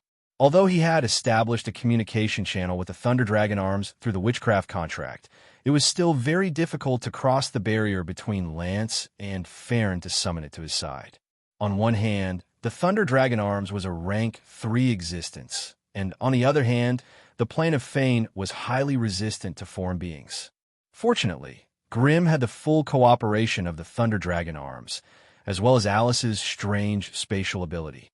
Therefore, Grimm was able to complete the summoning before the enemy broke through the defense line. The summoning wormhole was like a long and deep small black hole, constantly overflowing with strong spatial fluctuations. The Thunder Dragon Arm's huge body was constantly twisting inside the black hole. From time to time, it would stretch into all sorts of strange shapes. When Grimm finished chanting the last rune, the summoning wormhole stabilized. Only then did Arms struggle and squeeze out of the wormhole. With the appearance of the Thunder Dragon Arms in this world, the strange wormhole finally collapsed, leaving only a floating singularity in its place. With a huge body and strong bones, the Thunder Dragon Arms let out a long dragon roar towards the sky. A biting, cold, draconic aura swept out, shocking everyone present. Tell me, human wizard, who do you want me to fight this time? Arms, the Thunder Dragon, sniffed the air with its huge nose, and then its lazy eyes suddenly widened. Damn it, I smell divine spells here. Human wizard, did you start a war with those fakes? Arms' eyes suddenly popped out of their sockets. At this point, Arms snorted angrily. He crouched down and extended his huge head in front of Grimm. I told you long ago, I hate fighting quacks. Those guys are too troublesome to deal with. Also, if I beat up the little ones, the old ones will come. It's easy to provoke the god behind them. As if to vent his dissatisfaction with Grimm, the Thunder Dragon Arms couldn't help but grumble. Although it felt like it was only whispering, Grimm's ears were buzzing from the noise, and he almost lost his hearing. Hearing Arms' disrespectful words about the gods here, Grimm's expression became very strange. He didn't answer his ally's question and pointed at the sky. Arms suddenly raised his head. It was only at this moment that it noticed the elf Oracle, who was trembling with anger and had an ashen face. A rank 3 elven emissary? A high-ranked emissary that the gods are paying attention to. Arms turned to Grimm. Human wizard, I know we signed a contract, but today's enemy is not a part of it. Seeing that Thunder Dragon Arms wanted to avoid the battle, Grimm was already prepared for this. He smiled faintly and said, Arms, help me fight this battle. I won't let you work for nothing. With that, Grimm took out a strange seed shrouded in green light and tossed it up and down in his hand. Moonwell seed? Lei Long was quite knowledgeable and recognized it at a glance. But soon after, a look of disdain appeared on his huge and ferocious face. What's the point of having a Moonwell seed? Only elves can cultivate it into a real Moonwell. Even if other races get their hands on it, they won't be able to grow it. Grimm replied with a disdainful expression that said, You're the idiot. Lord Arms, please look back before you refuse. You have a large group of high-ranked forest elves behind you. If you can capture a few of them, you won't have to worry about them not being able to grow a Moonwell. Arms pondered for a moment, and a thoughtful expression appeared on his huge face. But if the Moonwell produces moon water regularly, it needs the power of faith. There's no way these elves will believe in me. This time, Grimm's tone wasn't as absolute as before. You're right. These elves will no longer believe in you. But don't forget, there's still a large group of Dragonborn fanatically worshipping you in your territory. Arm's expression changed, but he was still a little hesitant. The benefits you mentioned might exist, but it's just a possibility. You want me to help you deal with a high-ranked messenger of God who's being watched by my own God, but you'll have to pay a price that you can't get now. Hee. Grimm's eyes turned, and he immediately changed the topic. Lord Arms, after you obtained the dragon contract, did you recruit any green dragon followers? Arms spat out a violent electric current, causing the metal deck in front of him to crackle. Humph, don't talk to me about this.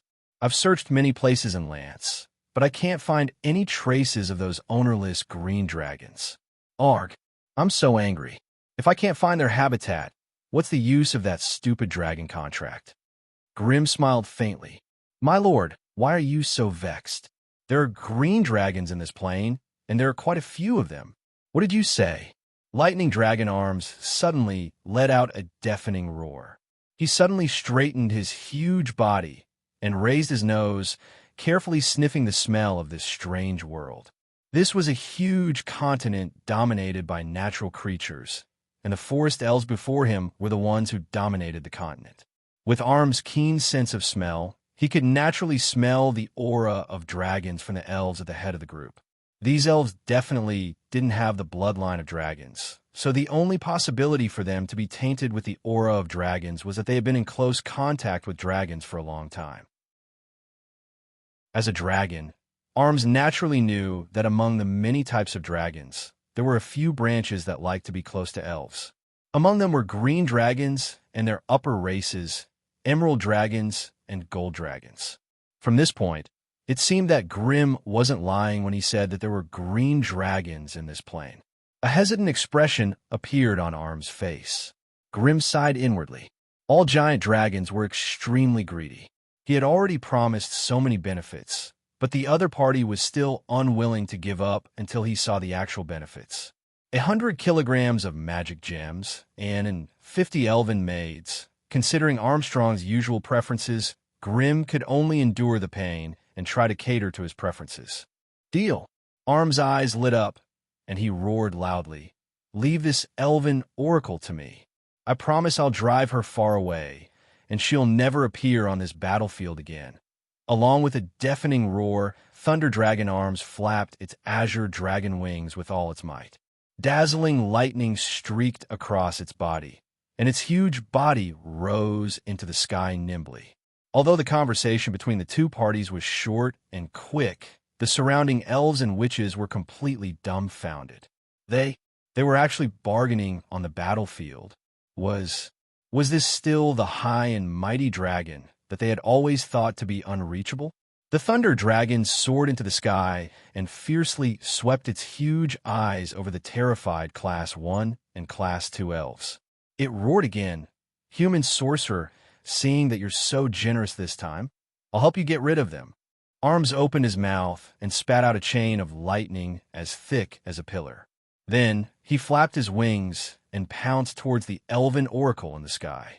Damn it, this terrifying grade 3 dragon is really the sorcerer's helper. Before they could finish their thoughts, the terrifying chain of lightning had already reached the elves. The first to be struck was naturally the weapon master who had rushed forward too quickly. His body was indeed strong and nimble, and his use of the twin blades was indeed superb. Unfortunately, all of this was useless in the face of absolute power. No matter how fast a weapon master was, he couldn't outrun real lightning. In the blink of an eye, the lightning had already filled up the weapon master's field of vision. The weapon master pointed his dual blades forward, and his combat energy surged around him. A green halo barely protected his body, but the lightning had already struck the tip of the elven warblade. In an instant, the weapon master's entire body was numb, and his entire body was charred black. The violent and ferocious chain of lightning swam around his body and quickly turned towards the nearest elf. It was the druid who had turned into a bear. He let out a wild roar, intending to use his incomparably strong body to block the lightning. Unfortunately, when a violent and ferocious electric current rolled over his muscular and sturdy bear body, he only managed to howl half of his throat before he fell to the ground. Thick black smoke rose from his body, and the pungent smell of burnt flesh could be faintly smelled in the air. The chain of lightning did not stop there. It turned again, and this time it pounced toward the female elven sharpshooter who was drawing her bow. The female sharpshooter was not as strong as the previous two elves, so she hurriedly dodged. Unfortunately, half of her body was still hit by the chain of lightning. Ah! The female sharpshooter screamed in agony, and she fell to the ground. The part of her body that was not hit by the lightning was still intact, but the part that was hit by the lightning was burnt to a crisp, and she almost fell apart. The power of the chain of lightning exploded 3 times in a row, and more than half of the lightning power within it had been consumed. But it did not disappear. Instead, it continued to move in a strange and winding path towards another female sharpshooter. The elven sharpshooters who had been huddling together a moment ago were now in chaos. Chapter 650. 5 Grade 2 Elves. The Tier 3 Thunder Dragon Arms Berserk Strike had instantly taken down 5 Tier 2 Elven fighters. This frightening reality caused every single elf present to feel numb from the tips of their toes to the tips of their hair. Their very souls were numb, and they didn't know how to react. As if sensing the collapse of their worshippers' fighting spirit, the bright moon in the sky suddenly burst forth with a cold, bright light. Countless dazzling stars rained down from the heavens, shrouding the battlefield in an illusory, hazy moonlight. Meanwhile, a deep and mysterious aura suddenly rose from the body of the elf oracle who was standing proudly in the sky. His entire demeanor and temperament became completely different. The elven emissary's jade face was cold as she looked down at the roaring thunder dragon arms. There wasn't a hint of panic on her face. "Dragon brat, this is the Faron Plain, not your dragon's lair. Didn't your elders tell you to respect the gods?" As she spoke, a mysterious and holy aura emanated from the emissary's body, causing the hearts of all living beings present to shiver. They felt an urge to prostrate themselves in worship. The goddess of moonlight. No, this Cinia couldn't be called the goddess of moonlight. At most, she could be seen as an emissary of the goddess of moonlight. The power of divine spells that she could unleash was also limited by the strength of the believer, Cynthia. If she wanted to use divine arts that were too powerful, Cinia, as a carrier of information, would be the first to succumb before she could harm her enemy. Thus, no matter how powerful the goddess of moonlight was, she couldn't unleash more power than Cinia, who was at the peak of Grade 3. At most, Cinia could unleash the power of a peak Grade 3. As a Grade 3 Thunder Dragon, Arms could even put up a fight against some weaker Grade 4 powerhouses. Thus, in terms of strength, Arms wasn't much weaker than Cinia. It was precisely because it understood the essence of the gods and how they descended that Amsu the Thunder Dragon did not feel much reverence when it faced the descending deity. Haha, you gods from other planes always think of yourselves as the rulers of this world. If you leave this plane and leave this world, how much power can you exert? Unlike us, the dragon race, no matter which plane we go to, our power is our power. It will never weaken. It will never be taken away. Why should I revere a god who can't even defeat me? If you want me to retreat, summon a Tier 4 divine envoy first.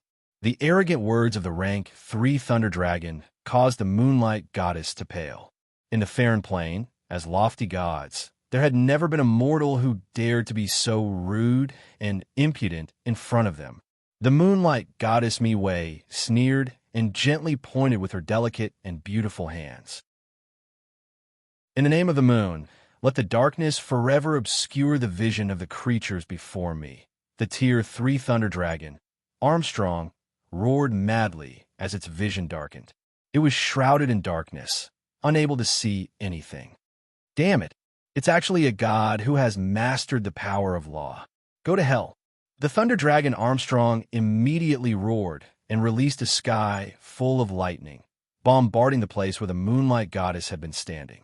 It was just an ordinary rank 3 dragon. It was naturally impossible for it to defeat a powerful god in another plane, but defeating a Tier 3 divine envoy wasn't as difficult as it seemed. As long as he destroyed the Tier 3 elf's body, the goddesses would disappear without a carrier of information. After trying multiple methods, Arms failed to dispel the dark mist lingering before its eyes. In the end, the Thunder Dragon had no choice but to charge forward bravely, vowing to defeat the Tier 3 elf as quickly as possible. The Thunder Dragon's counterattack was within the elf envoy's expectations. Her delicate and perfect body flickered under the moonlight, escaping from the Thunder Dragon's berserk lightning. She raised her slender hand, and a cold beam of moonlight fell from the sky. It turned in her hand and reflected the Thunder Dragon's enormous body. Without a sound, a beam of light as thick as a bowl pierced through the Thunder Dragon's ribs.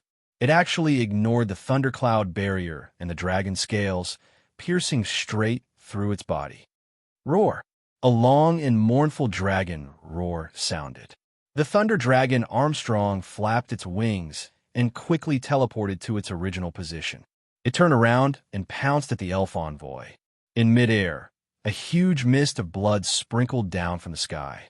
Unfortunately, the elf envoy still managed to evade the attack with its strange teleportation.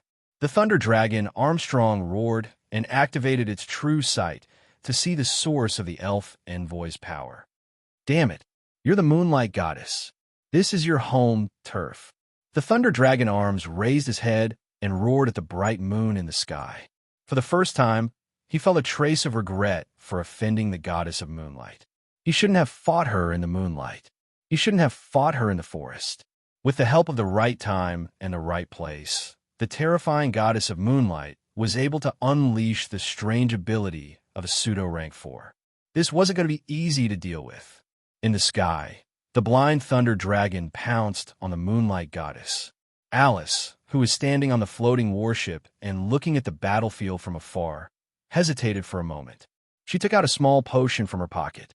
Alice dipped her finger into the moon water in the small bottle and drew a line in the air, forming a strange rune. She then raised a slender hand, and the rune abruptly disappeared. When it reappeared, it was already beside Lightning Dragon Arms. The rune carried a trace of the power of nature and fell on the Thunder Dragon's body. The Thunder Dragon Armstrong sensed the strange power and opened its mouth, preparing to use a bolt of lightning to destroy it. At the same time, Grimm's mental message was transmitted into the Thunder Dragon's mind. Don't resist, it's good for you. The Thunder Dragon Armstrong was stunned. The lightning that was condensed in its throat didn't strike out. As the rune entered its body, the Thunder Dragon Armstrong felt an indescribable coolness and comfort. Then, the mist that had condensed in its eyes dispersed, allowing it to see again. The terrifying piercing wounds on its body healed at a speed visible to the naked eye. In the blink of an eye, it was as good as new. With its sight restored, the Thunder Dragon Arm's battle strength immediately rose. The elven Oracle Cinia teleported away from the Thunder Dragon's continuous lightning strikes and directly moved above the floating warship. She leaned over and glanced at Alice, whose face had suddenly turned pale. She raised her hands, and the clear and cold moonlight in the sky immediately turned and flowed down towards Alice's position. With Alice's strange premonition ability as the leader of the Witches of Destiny, she could clearly sense her own fate.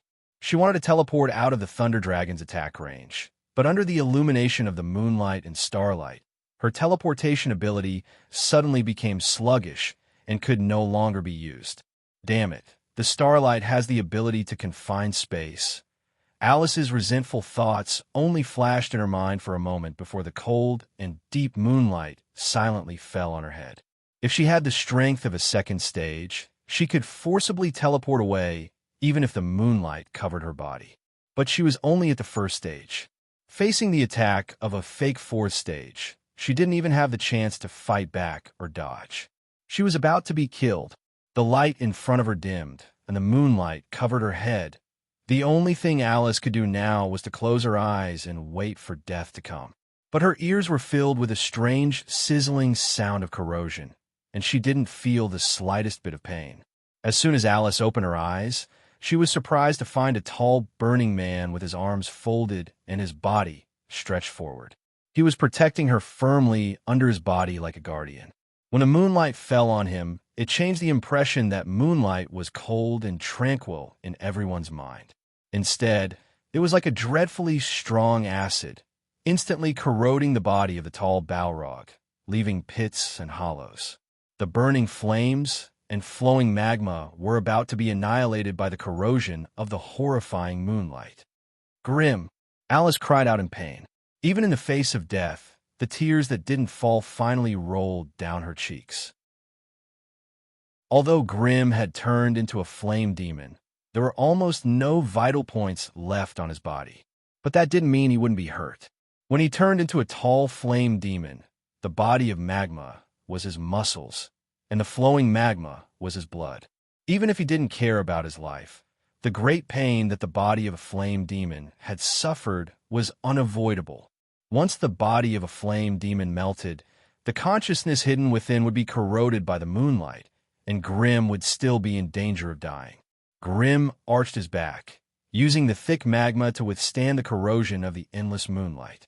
His face, hidden under his body, was contorted due to the intense pain. A large amount of melted magma flowed down his back, forming a pile of mud on the ground. Alice stood on her tiptoes, her eyes filled with tears as she held Grim's face, which was covered in flames. Her heart was filled with endless pain. With Grim's strength as a Grade 2 fire wizard, and the fact that he wasn't a target of the moonlight, he had a high chance of escaping from the pillar of light. However, without his protection, with Alice's strength, she might not even last 3 seconds in the moonlight. Therefore, despite the AI chip's repeated warnings, Grim did not hesitate to use his body to create a solid fiery sky for Alice. At this moment, a terrifying wave of lightning rolled across the sky. Chapter 651. Raging Thunderwave. This was also the most powerful and wide-ranging draconic magic arms could cast. The elven oracle Sinia, who was focused on venting her anger, was caught off guard. She was a little slow in shifting her focus and was struck by the rolling lightning. Although she quickly canceled her pursuit of Grim and Alice and moved away, the raging lightning still shattered her magic barrier and scorched half of her body. If Sinia were still a Tier 3 elf, she would have collapsed to the ground long ago. However, after inheriting the will of the Moonlight Goddess, these injuries could no longer bother her. After escaping from the rolling thunder that engulfed half of the sky, Sinia stood proudly in the vault of heaven. She stretched out her hand and waved at the bright moon above her head. A ray of cold moonlight condensed on her damaged body and began to quickly repair the parts that were scorched by the thunder. The green light that represented the power of life flickered on her body. Every time it lit up, a fingernail-sized piece of charred skin peeled off. Beneath the skin, new flesh and blood were growing rapidly, and soon, a new layer of tender and fair skin was formed. Under the nourishment of the moonlight, the damage caused by the Thunder Dragon's raging thunder wave was recovering at a speed visible to the naked eye. Damn it, as expected of the Moonlight Goddess. His usage of moonlight had reached the pinnacle. He could attack, heal himself, and control the battlefield. How was he supposed to carry out the following battles? In terms of individual combat power, Sinia had inherited all the strengths and weaknesses of the forest elves. She was agile and nimble, but her body was also too fragile. With such a weak body and Lei Long's powerful physical body, there was no doubt that Lei Long would easily crush her if she were to face him head-on.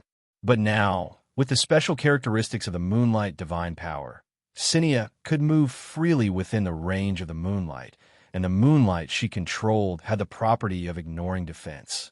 With these two factors combined, the Tier 3 Thunder Dragon was like a wild bull trying to catch a cat. It could not even touch a corner of its opponent's clothes. The only thing that could pose a threat to his opponent was the Thunder Dragon's large-scale lightning magic. However, it was quite a strenuous task for Lei Long to activate such a powerful and wide-range lightning magic. That was why both sides were circling above the airship, playing a game of cat and mouse. Cold moonlight and violent lightning intertwined in the sky, forming a beautiful and bizarre battle scene. Generally speaking, the Moonlight Goddess was more inclined to support and trickery. She did not have many methods in the field of combat. However, when the opponent was only a Tier 3 Thunder Dragon, the Elven Oracles could easily maneuver through the gaps between the violent lightning bolts stabbing holes in the Thunder Dragon's body with the moonlight as a weapon every now and then. Even though the lightning dragon arms fought with all his might, he was unable to crush his opponent's slender body by a hair's breadth. This caused it to become even more furious and anxious, and the bolts of world obliteration lightning became even more frequent and wild. This was a battle between two Tier 3 powerhouses. No, one was a pseudo-Tier 4, while the other was only at the upper reaches of Tier 3. With arm strength, even if he couldn't win, he could just turn around and leave. Although the elven oracles had the upper hand in the battle, she could not stop his opponent from leaving. After all, the Moonlight Goddess Divine Power was more inclined towards the strange usage of moonlight. Direct confrontation was not her forte. Since his life was no longer in danger, Arms wanted to give it a try and taste the flesh of the goddess. Using this opportunity, Grim drank a bottle of moon water and regained his strength. Since the start of the battle, not to mention the damage to the battle magic machines and his subordinates, they had already used up 3 bottles of moon water. If he were to sell them in the sorcerer world, he could easily sell them for 50 to 60,000 magic crystals. Moreover, they were the kind that had a price, but no supply. Such losses were all caused by the detestable elven oracles that were flashing around above his head. Therefore, Grim gritted his teeth as he watched the fierce battle between the 2 rank 3 powerhouses in the sky, all sorts of thoughts flashing through his mind. Under Grim's secret command, the floating airship slowly came to a stop. Even the shattered energy field on the outer layer was silently retracted.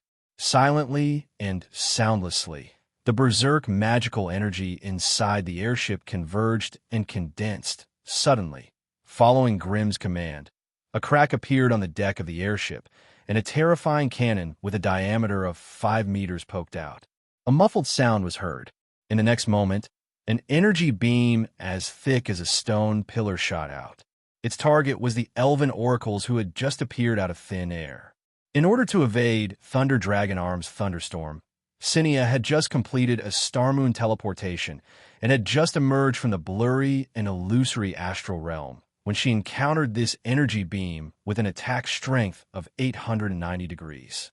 Cinia, who had always been calm and collected, was scared out of her wits at this moment. The purity of this energy beam and the condensation of the attack could be considered above average even among Type 3 experts. Moreover, this attack came so suddenly and so swiftly, and there was not the slightest sign of it beforehand. This further increased the power of the attack. Without any hesitation, Cynthia handed over the trump card that she had been holding tightly in her hand, all this while Divine Barrier, as the name suggested, was a powerful shield that relied on divine power. Divine power could only be possessed by divine creatures, so this type of divine spell was almost exclusively used by gods and demigods. Although Cinia was an oracle, she was not a so-called divine creature, so there was a limit to how much divine power her weak body could withstand. In the previous battle, she used her identity as an oracle and a trace of the will of the Moonlight Goddess to borrow some of the divine power of the moon. She used her divine power to drive elemental power to cast a mixed spell, also known as a divine spell, which was 2 to 3 times more powerful than pure elemental spells. But at this moment, facing the powerful energy beam that suddenly occupied her entire field of vision, Cinia had no choice but to take out her only trump card, the Divine Barrier. This was not a mixed spell mixed with divine power and elemental power, but a true divine spell made of pure divine power. Its defensive ability was 10 times better than ordinary elemental spells. Otherwise, it would be difficult to defend against such a powerful energy attack. Like a slow-motion movie, the moment Cinia appeared, the energy beam crossed the distance of 200 to 300 meters and arrived in front of her without a sound. But just as everyone held their breaths and waited for the attack to hit, Cynthia raised her head and screamed.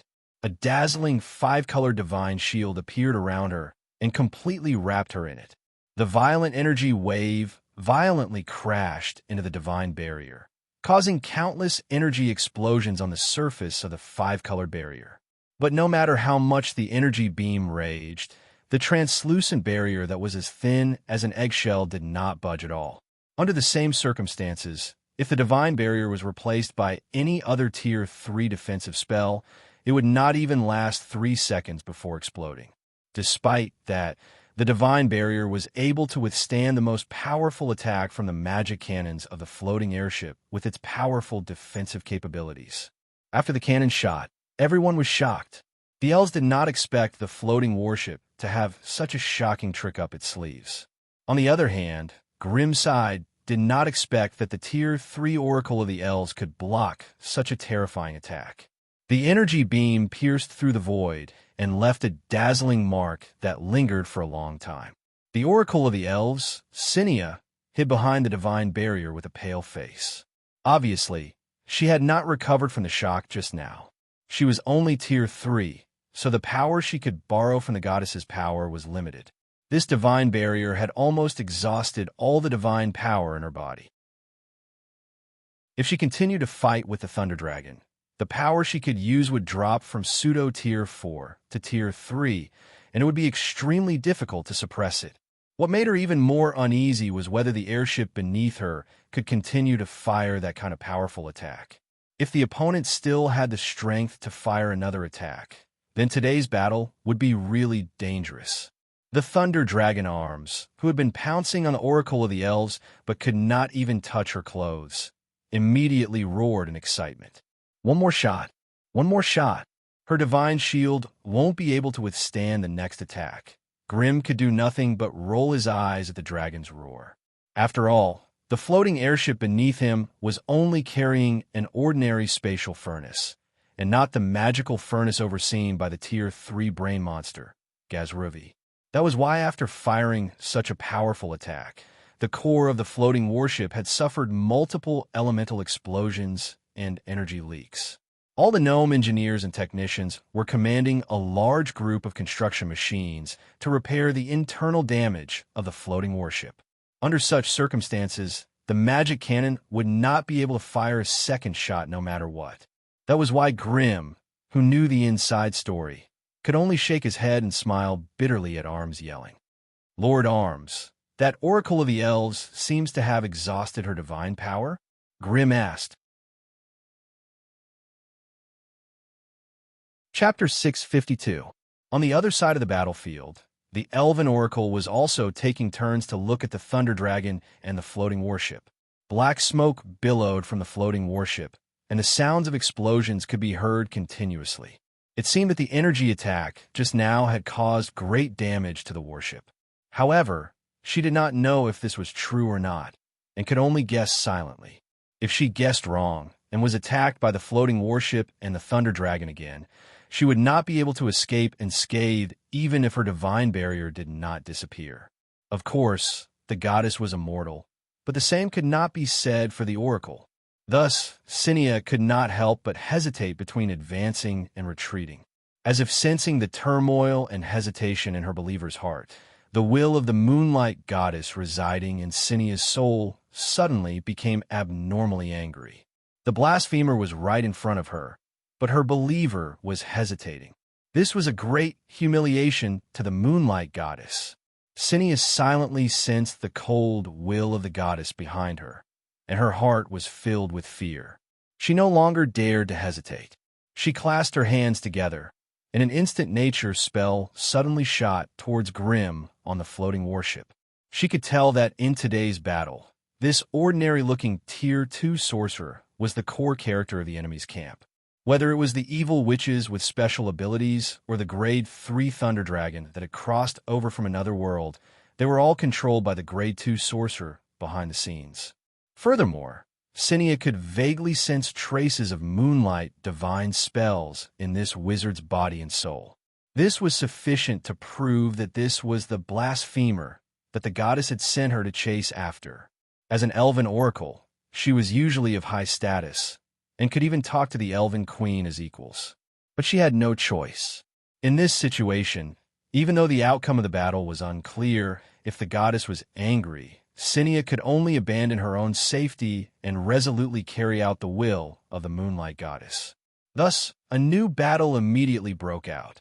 Due to the heavy pressure of the battle, most of the Tier 1 witches and Crimson family wizards retreated into the cabin, leaving only the remaining 20 or so combat magical machines and a few people like Grimm, Zacha, and Tigul on the deck. The airship dragged thick black smoke behind it as it fled into the distance with great difficulty. Arms the Thunder Dragon and the elven oracle Cinia were fighting fiercely in the sky. Every time Cinia found a gap in the battle, she would shoot a beam of cold moonlight at Grimm. The moonlight looked light and harmless, but it would leave a terrifying trench several fingers deep as it swept across the metal deck of the airship. After a few rounds of attacks, the huge metal deck was crisscrossed, almost filled with deep and shallow grooves and scratches, causing people to feel fear. After regrouping, the elves managed to save a few heavily injured Grade 2 Magi. The rest of the elves continued their assault on the Magi's defensive line. As long as they could charge into the airship and destroy its ability to levitate, they would be able to make this metal monster stay on this land forever. When the time comes, reinforcement from the nearby elven cities will be able to successfully capture such a war beast with great strategic value. It wasn't hard to imagine that if the Elven Kingdom could build such a powerful airship, coupled with a large number of elven archers and flying troops, repelling the Magi's attack would be a piece of cake. With the right strategy, it wouldn't be a dream to cross the ocean and take over the Fairn continent. Therefore, as soon as they sensed the will of the Goddess of Moonlight, the believers of the Goddess of Moonlight immediately unleashed their most ferocious attack. The Magi's defensive line was pushed back again and again, and they could only barely defend the entrance to the airship. Cinia might not be as strong as Arms in terms of combat ability, but at this moment, one was going all out while the other was playing tricks. The tide of the battle had turned in a strange way. Initially, the Thunder Dragon had been chasing after the Elven Oracle, but now, Cinia had been the one maintaining a divine power shield and chasing after the Tier 3 Thunder Dragon, constantly dodging the Elven Oracle's attacks. Of course, Cinia would also secretly use the Star Moon teleportation to chase after Grimm every now and then. With a Grade 3 Magi against a Grade 2 Magi, the only thing Grimm could do was use Flame Leap to dodge the attacks. Arms, what the hell are you doing? Grimm, who was being hunted down, roared through his mind. I hired you here to defend against this elven divine emissary. If you let her kill me, you won't be able to get anything either. Stop the Elven Oracle? That's easy for you to say. She's possessed by a petty goddess. Do you think I'd be able to take it if she suddenly decided to give me an offensive divine spell? Arms roared in dissatisfaction. As a Tier 3 Thunder Dragon, the fact that a weak Tier 3 elf had forced it into such a corner enraged the Thunder Dragon. But no matter how angry it was, it wouldn't risk its life to test the enemy's strength. If that damned fellow still had other trump cards in his hands, the one who would suffer at that time would be him, the sucker who was at the forefront of the fight. If I can create an opportunity for you to deal with the Elven Oracle, Lord Arms, would you be willing to give it a try? Grimm asked in a serious tone. Little wizard, you aren't lying to me, are you? A mere Grade 2 wizard like you dares to boast like that? The Thunder Dragon's expression turned cold. Lord Arms, it's not like you don't know what I'm capable of. If I can really create an opportunity to force the Elven Oracle into a corner, would you be willing to try to kill her? Grimm was not discouraged and continued to ask. The Thunder Dragon was stunned. This was the first time it had seriously considered this question. This brat seems to be serious. Could it be that he really had a way to corner a Tier 3 elf oracle to death and create an environment where he could kill her in one strike? Although it was hard to believe, judging from this brat's past achievements, it might be possible at the end of the day he had suffered a huge loss from Leyland, which was why he was forced to sign a contract with this rank 2 Magus. Even though he was filled with hatred every time he thought about it, it also showed how powerful this wizard was. Fine. The Thunder Dragon Arms gritted its teeth. If you can imprison or force that elf into a corner, I'll take the risk and try to kill her. Understood. Grimm was overjoyed. Just wait for my signal. Once I send out the signal, use the fiercest raging thunder wave to attack her. Whether it succeeds or not, we'll see. The conversation between the two seemed to take a long time, but with the help of the mental channel, even 1,000 words could be exchanged in just a few moments. Hence, after the plan was completed, the two stopped talking. Instead, they gathered their strength and waited for the best opportunity to attack. The Thunder Dragon arms only needed to dodge Sinia's attacks while gathering his strength. Grim, on the other hand, immediately got busy. While constantly teleporting around the battlefield, Grim gently rotated the snake eye ring on his pinky finger, issuing orders to his subordinates. Dragonman Zatcha was still guarding outside the cabin door, while Tigulu controlled the Goblin Ripper to enter the cabin, disappearing without a trace. As for Grim, his lips moved slightly, and the snake eye ring flickered with a powerful magic halo. He seemed to be communicating with some mysterious person. On the battlefield, a thick smell of conspiracy arose. The wizards seemed to be plotting something. Not to mention the Elven Oracle, even the ordinary Grade 1 elves could vaguely feel that something was wrong.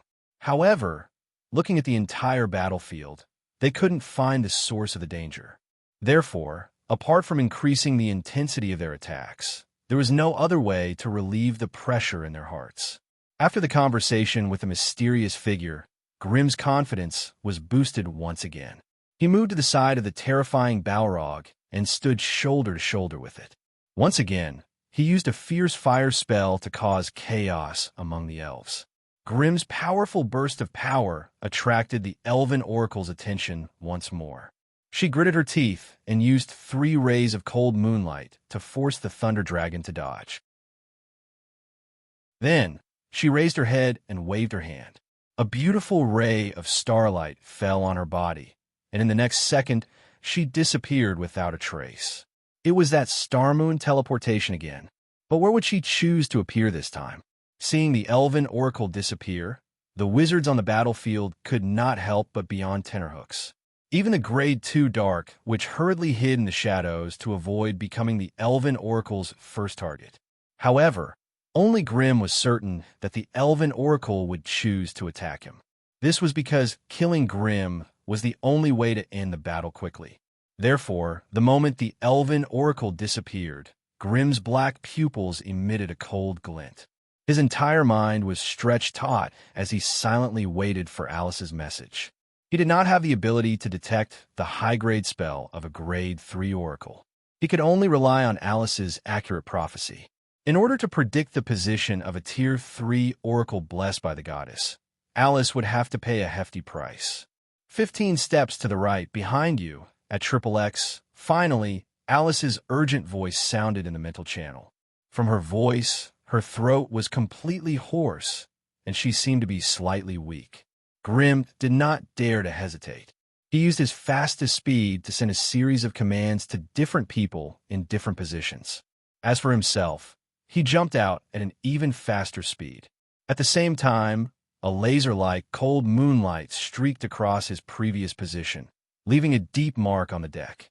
The terrifying flame demon roared, but it didn't have time to cast any spells. It could only push its hands forward and do its best to make the incomparably berserk torrents of flames wash over the quietly appearing Sinia's shield. "Oof, you're courting death." Sinia's vision cleared, and she immediately realized that the wizard had escaped. Chapter 653. The first to attack was, of course, the Balrog closest to Sinia. With the Balrog's elemental strength at Tier 2, it was impossible for it to kill Sinia, who was at Tier 3. However, it was still possible to restrict and interfere with the Balrog's movements for a short period of time. The scorching flames that gushed out from the Balrog's giant lava hand continuously crashed against the divine shield outside Sinia's body and quickly turned into a lava prison, trapping her firmly in it. At the same time, the giant magic cannon that had been silent for a long time began to charge again. Surging, powerful magical energy began to gather in the cannon, obviously preparing for a new round of attack. If the Balrog's attack only made Sinia frown slightly, then the giant magic cannon's recharging scared her out of her wits. That earth-shattering blast just now still left a lingering fear in her heart. She had to rely on the divine power shield that the moonlight goddess bestowed upon her to withstand that attack. Now that the divine power and shield was almost depleted, if she was hit by the same attack again, even with her Tier 3 god's emissary strength, she wasn't sure if she could survive. This was a trap. This was a death trap set up by the enemy, waiting for her to jump into it. Cinia immediately went berserk when she realized what was going on. Casting the divine power shield earlier had already depleted all the divine power in her body.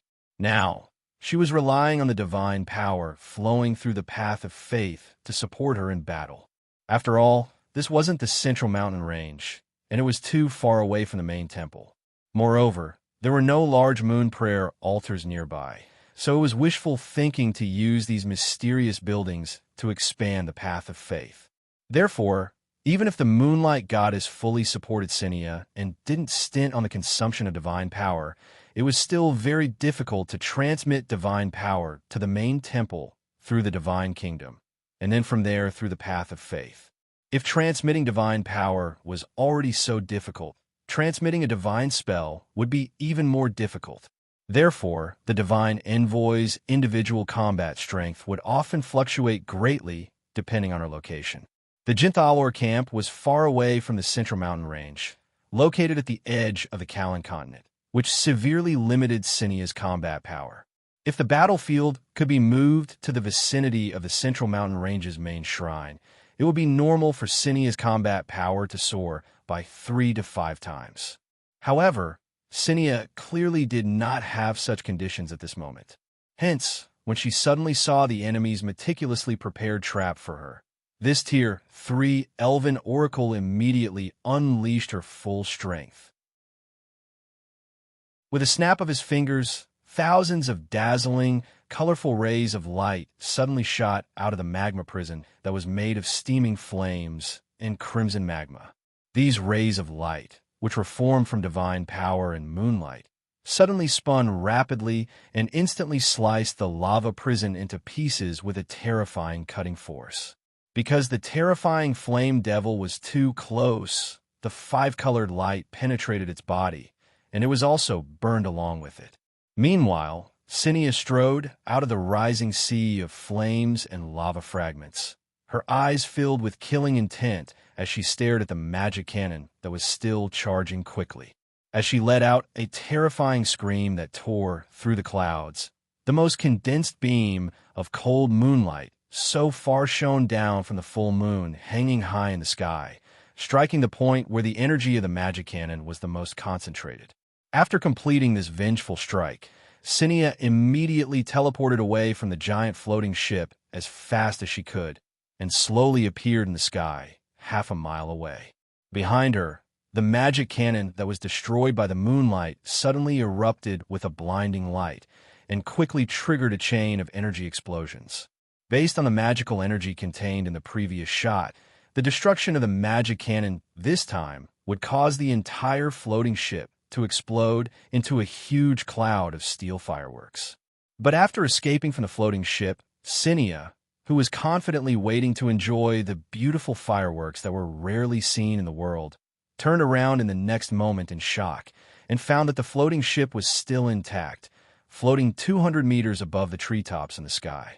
And although the chain of magical energy explosions above, it was blazing and loud, the energy intensity was more than 1,000 times less than what Cinia had estimated. What's going on?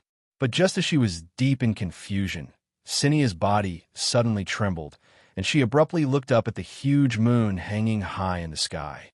Unbeknownst to her, a huge shadow as thick as ink had already covered the bright moon in the sky. And the channel of faith between her and the moonlight goddess that had always maintained a close connection was inexplicably cut off. High in the sky, the huge shadow suddenly condensed into the face of an old woman that was distorted with excitement, and with her cold, hoarse, and ear-piercing voice, she screamed, "Kakik! Damn fraud! You didn't think that I could sneak back, did you? Now that I've covered the moon and cut off your connection with that stupid goddess, let's see what else you have left. Didn't you just beat me to a pulp just now? Come on. Let me see if you're still as strong as before." Kakik, judging from a voice, It was the tier 3 Dark Witch, Ulthar. After a round of fierce attacks, the divine power that the goddess had transferred to her had been completely depleted. Now that even her only channel of faith had been cut off, Cinia could no longer obtain any external divine power to replenish herself. With such a reserve of energy, there was no way for her to continue fighting against a powerhouse of the same rank from another world. Suddenly understanding this, Cinia immediately knew that things were not going to be good. But before she could think of a way to escape from this area, a violent bolt of lightning that could overturn the entire sky suddenly exploded. After the battle, Jintha had become a scene of devastation. In the previous battle, the sorcerers only looted and did not set fire. Hence, although Jintha was looted, most of the elven buildings were still intact. But now, with the outbreak of the shocking battle between the oracles as the main battlefield, this place was naturally ravaged by the aftermath of the energy waves from both sides. Not to mention the elven buildings, even the mountain of Jintha could not withstand such a strong attack, and there were a few obvious collapses. Hence, with the basic outline of the mountain undergoing a huge change, the place became a scene of desolation and was beyond recognition.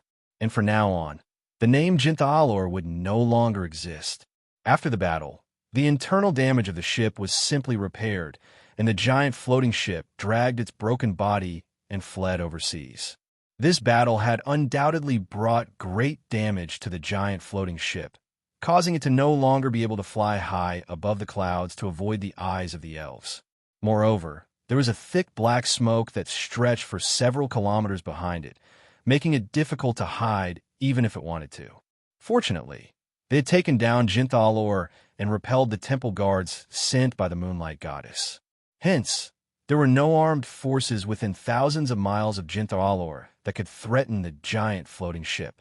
As for the elven villages and towns hidden in various parts of the illusory forest, their very few defensive forces were nothing in front of the Dark Witches and Destiny Witches who had banded together. Not to mention the fact that they overestimated themselves and came out to intercept the giant floating ship. Once the location of the villages was exposed, the witches could easily send out a small team to wipe them out. That was why the airship dragged its broken shell and left with billowing black smoke without being attacked or harassed by any elven party. In the illusory forest, countless pairs of beautiful eyes filled with hatred shot out from between the leaves, silently watching the huge metal ship that was moving forward arrogantly. They hated these despicable invaders to the bone, but in order not to bring disaster to their village and companions, they could only watch as the invaders swaggered off with fiery gazes. When they were on the weaker side, everything was so helpless. Callan Continent, Central Mountain Range. The main temple of the Moonlight Goddess. At this moment, the main temple was in a state of panic. As soon as the news of the defeat at the front line spread, the believers of the Moonlight Goddess were instantly in an uproar. The furious wave of requests for battle not only alarmed a few priests, but even the goddess kingdom far away in the interdimensional layer was affected. The anger of the goddess naturally made the elven priests who served her panic. They all gathered in the main temple of the Moonlight Goddess, silently listening to the latest oracle from the goddess. The Moonlight Goddess was not a major figure with great power in the elven system. In the Callan continent, among the forest elves, the main goddess of the elves, Silsa, had the widest base of faith. It could be said that almost all the forest elves were devout believers of the main goddess of the elves, Silsa. Apart from Silsa, the elves who wanted to receive the blessings of special gods would choose to believe in other elven gods. For example, most elven archers would choose to believe in Marco, the god of archery, in order to receive his blessings and bonuses in the field of archery. Some elves who did not like to be restricted and did not join the elven army, but chose to travel around the Callan continent on their own. They might choose to believe in Eisner, the god of rangers, in order to receive bonuses in agility and abnormally flexible physical abilities. The druids, on the other hand, collectively believed in Urga, the source of the forest. Some female elves who loved beauty and longed for love might choose to believe in Senna, the god of luck. To sum up, because the moonlight goddess could only grant some abilities to hide under the moonlight and slightly increase combat power under the moonlight, she was not a powerful god in the elven system.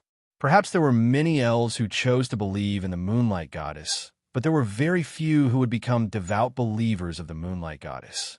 Therefore, the fall of the only elf oracle, Cynia, was a huge blow to the Moonlight Temple.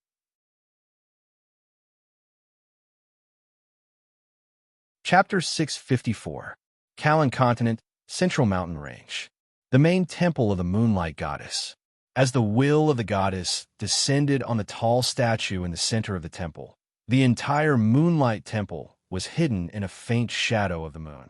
Aurora knelt in fear in front of the statue, silently enduring the cold gaze of the goddess. Although the goddess did not speak, she could already feel the strong dissatisfaction and silent reprimand in the eyes of the goddess. Esteemed goddess, has the news of Mistress Cynthia's death been verified? Aurora mustered up her courage and asked in a low voice. Seriously speaking, the authority and rank of an oracle were far above her, the temple priestess. Therefore, she still needed to confirm the exact news of Cynia with the goddess herself. After a long silence, the cold and sweet voice of the moonlight goddess finally echoed in the minds of the priests of the pantheon. Cynia is completely dead. Her soul did not return to the Holy Kingdom, but was completely captured by the enemy. The goddess' reply left everyone speechless. Although they had imagined many bad situations, they still did not expect the situation to be so bad. This was simply the worst situation that even they dared not imagine.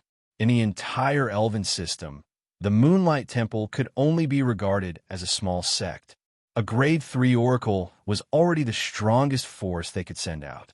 If Cynia really died in Gina Allor, the impact on the Moonlight Temple would undoubtedly be very terrible.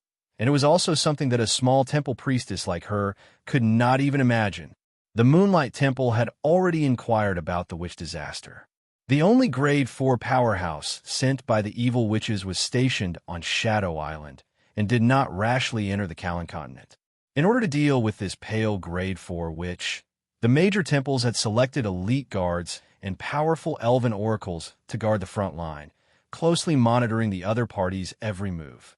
Under such circumstances, the number of witch teams that the other party could send to sneak around the Callan Continent to cause trouble and plunder was not only limited, but also very average. It was precisely because of this that Aurora, the high priestess of the Temple of Light, hurriedly reported to the goddess of moonlight after one of her followers' settlements was destroyed. She was prepared to use this witch-killing operation to show the goddess of moonlight's divinity and the goddess of moonlight's love for her people to the entire continent. According to Aurora's calculations, a team of over 100 fighters who worshipped the goddess of darkness was already a powerful force. With the addition of a Tier 3 oracle who wielded the goddess of darkness's divine power, such a force should be more than enough to deal with any evil witches that tried to sneak into Sapphire Continent. Unfortunately, no matter how much she speculated, she was unable to believe that such a powerful team of oracles would unexpectedly fail in the illusory magic forest. What was more serious was that not only had they failed, but they had almost been completely wiped out. The news of the defeat was brought back by some of the surviving members of the team, and they all claimed to have witnessed the fall of the Oracle Cynthia. The Moonlight Temple's sole Tier 3 oracle, Cynia, had died under the combined attack of a Tier 3 Witch of Evil and a Tier 3 Thunder Dragon. Her broken body even became the enemy's spoils of war and was not taken back by the elves. This terrible news immediately caused panic in the Moonlight Temple. Therefore, even though she knew that she would be punished by the Goddess of Darkness, the temple officiant Aurora still braced herself and contacted the Moonlight Goddess who was far away in the Divine Kingdom. After receiving the news, the Moonlight Goddess chose to personally descend upon the statue of the Goddess of Darkness. The descent of the Goddess of Darkness. In more than 7,000 years since the Moonlight Temple was built, This kind of behavior had never been seen before. If one really had to count with one's fingers, the last time the Moonlight Goddess personally descended was during the ancient war between the elven god system and the human god system. But today, the high and mighty Moonlight Goddess had chosen to descend once again for the sake of a Tier 3 divine emissary. The meaning behind this was self-evident. This time, the blow was simply earth-shattering for the Moonlight Temple. The loss of personnel and combat power was secondary. The most important thing was that the faith and trust of the elven believers in the Moonlight Goddess had been seriously shaken. The latter was undoubtedly the foundation and cornerstone of the former.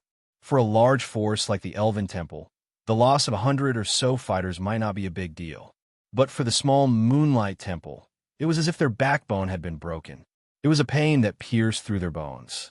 And the fall of a high-grade oracle meant that the Moonlight Temple had lost its right to speak among the forest elves. At least before a new oracle was trained, the strongest force of the Moonlight Temple could only be a group of Tier 2 elves. And what kind of status could a Tier 2 oracle have in front of those Tier 3 or even Tier 4 oracles, who would take her words seriously? Moreover, Cynia's soul had not returned, which meant that the secrets inside the Moonlight Temple that she knew might also be obtained by the witches. At that time, the evil witches would use this information to stir up trouble.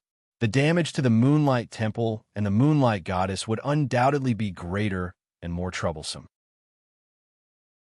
It was precisely because the Moonlight Goddess realized the seriousness of this matter that she chose to personally descend upon the main temple. On the one hand, this could quickly calm the shaken beliefs of the believers. On the other hand, it would also make it convenient for her to arrange the next attack on the evil witches. Yes, she wanted to immediately arrange a battle, and then use a brilliant victory to dilute the shadow of this fiasco. But before that, she still needed to borrow something from a friend. There was nothing strange about it.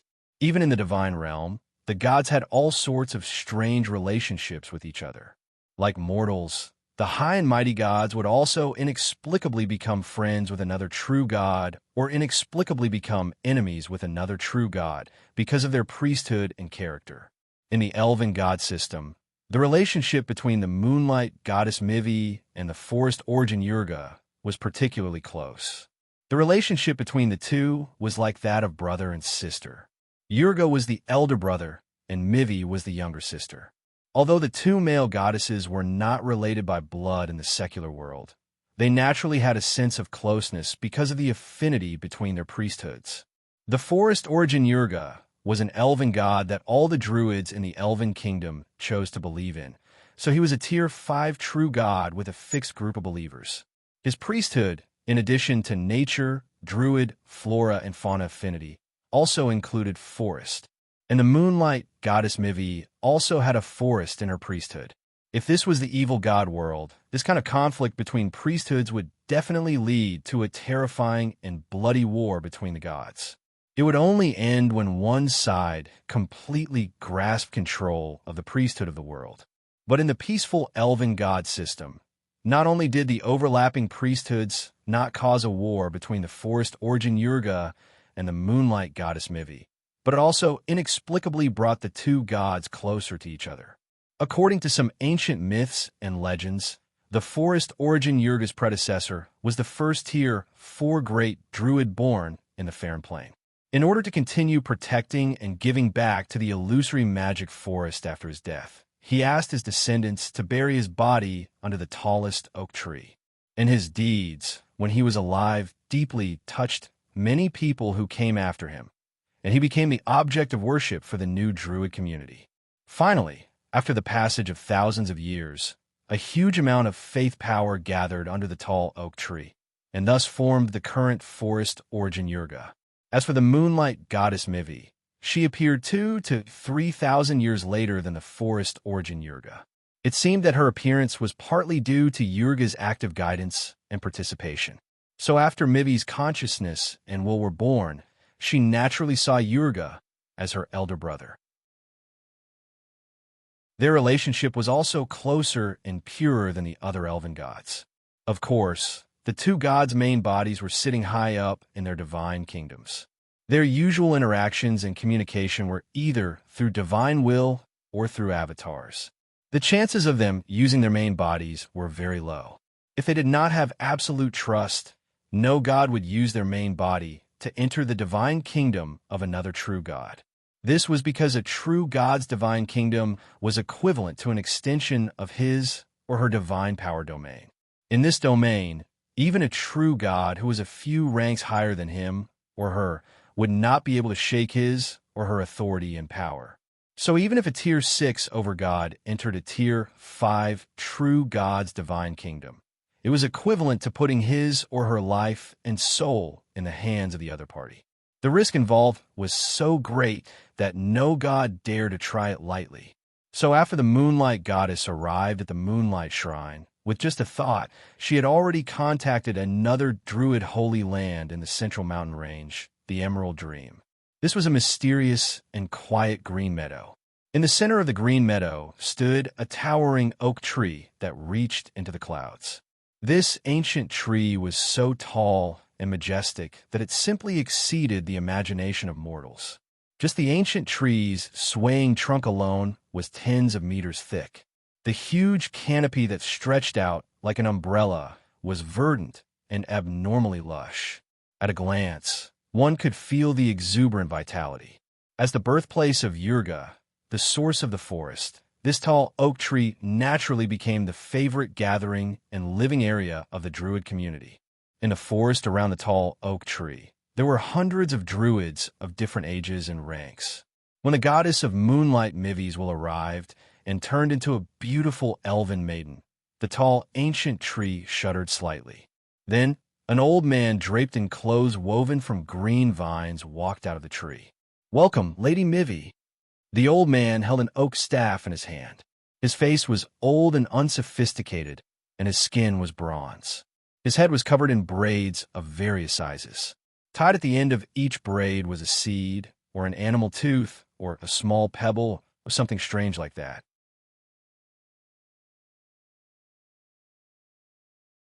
Chapter 655. Fandral was the oldest, most experienced, and most powerful high-grade druid in the Emerald Dream. Of course, he was also an undisputed grade 4 great druid. Meanwhile, among the Elven Kingdom's druids, there were only 2 tier 4 great druids. One of them was Fandral, the chief elder of the Elder Council, and the other one was Design, a well-respected big druid with many admirers and followers. On the other hand, the druid oracle that was favored by the forest origin Yurga only had the strength of a grade 3 druid. He wasn't the strongest among the druids. Of course, this had to do with the difficulty of finding and nurturing an oracle that was compatible with the god's origin. On the other hand, it had to do with the druid sect's loose, free, and uncompromising style. If it were the human gods, their oracles would definitely have a smooth journey, allowing them to quickly complete their lives and reach the pinnacle of their profession, becoming a grade 4 powerhouse. This would also be of greater help to the gods. However, the druids believed in the way of nature and did not like to do things that were out of their league. They preferred to study and polish their way of nature bit by bit through the daily trifles of being close to nature.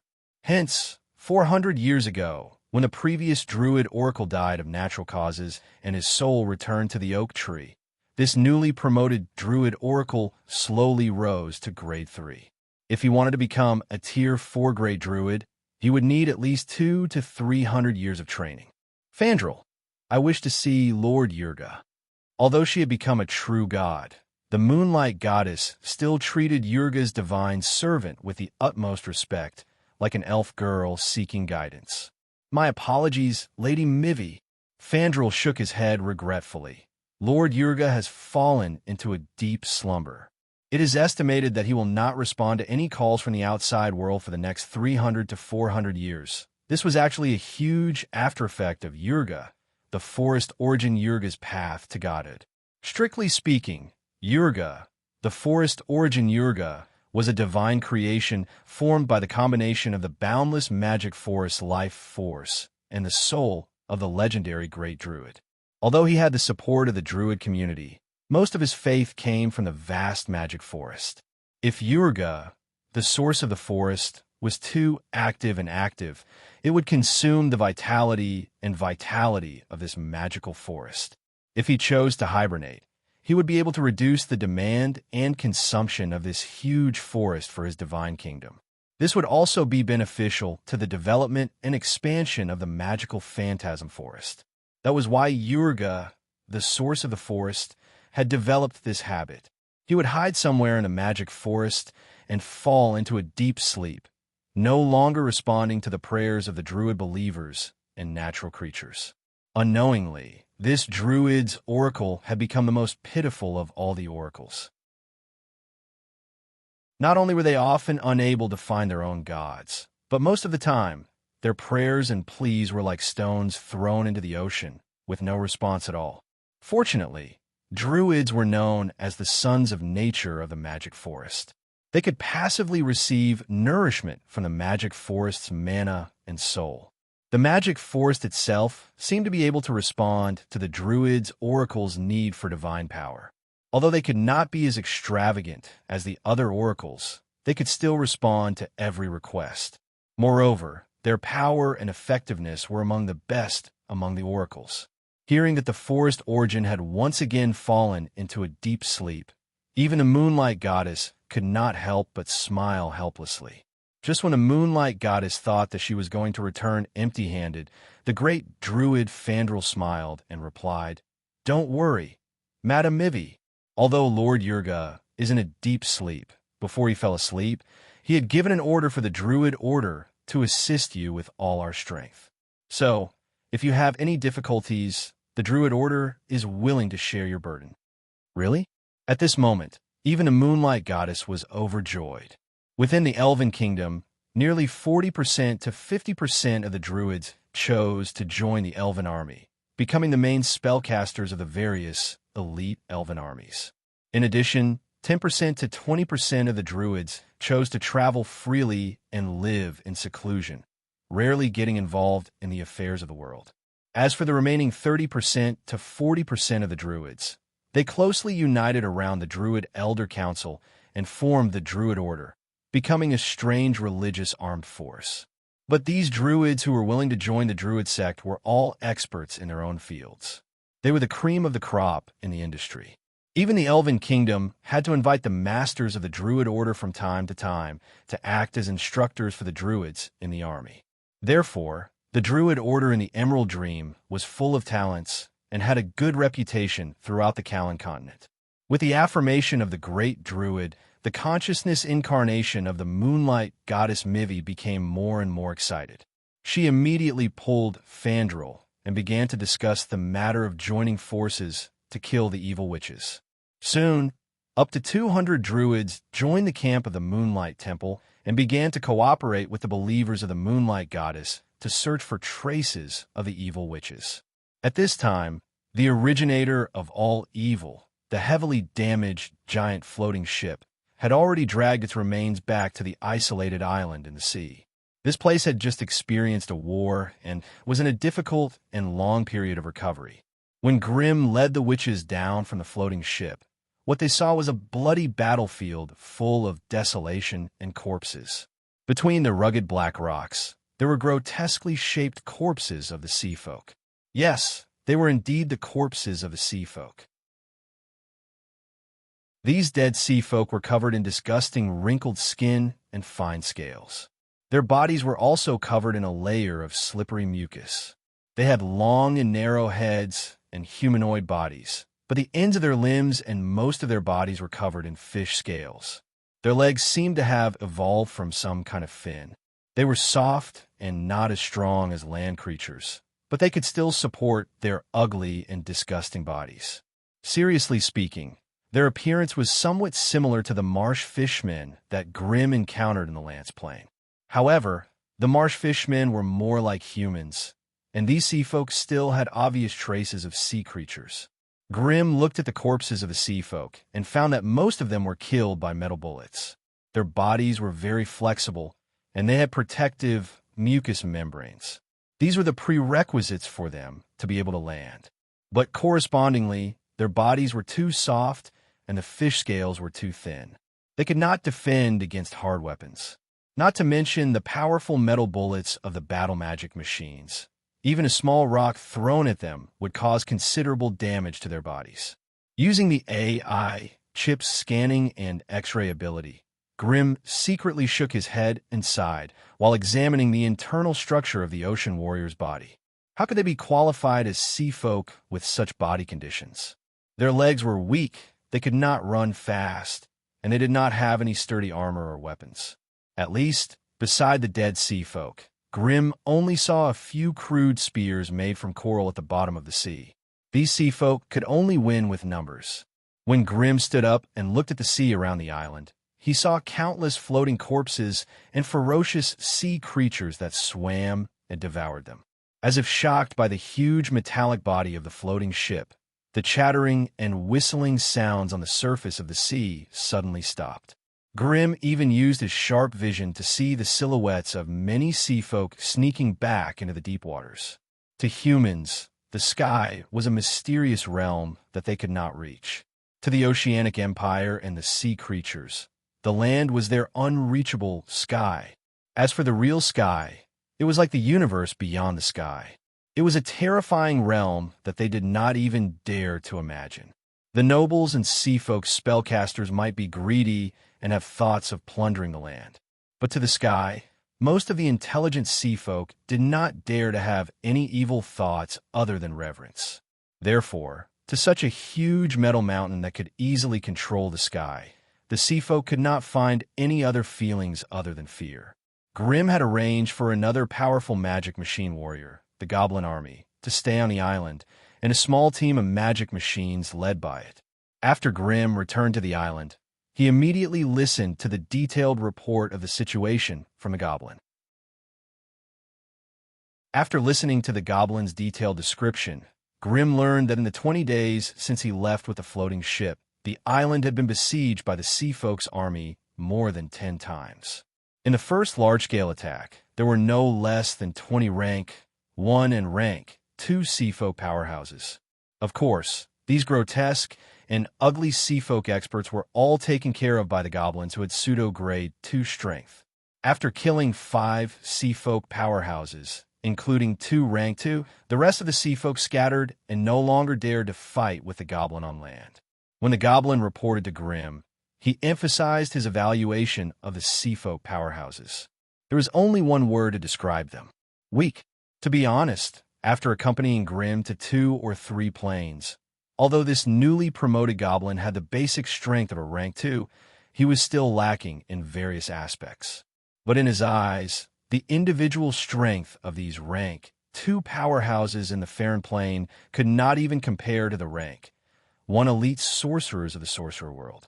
When they raised their rusty and corroded metal spears and sabers and smashed them against the indestructible metal bodies of the goblins, when their feeble water arrows hit the chest of the goblins, the innate fragility of the sea folk was reduced to a pile of rotten meat that could be trampled and destroyed at any time in front of the terrifying killing machines of the goblins.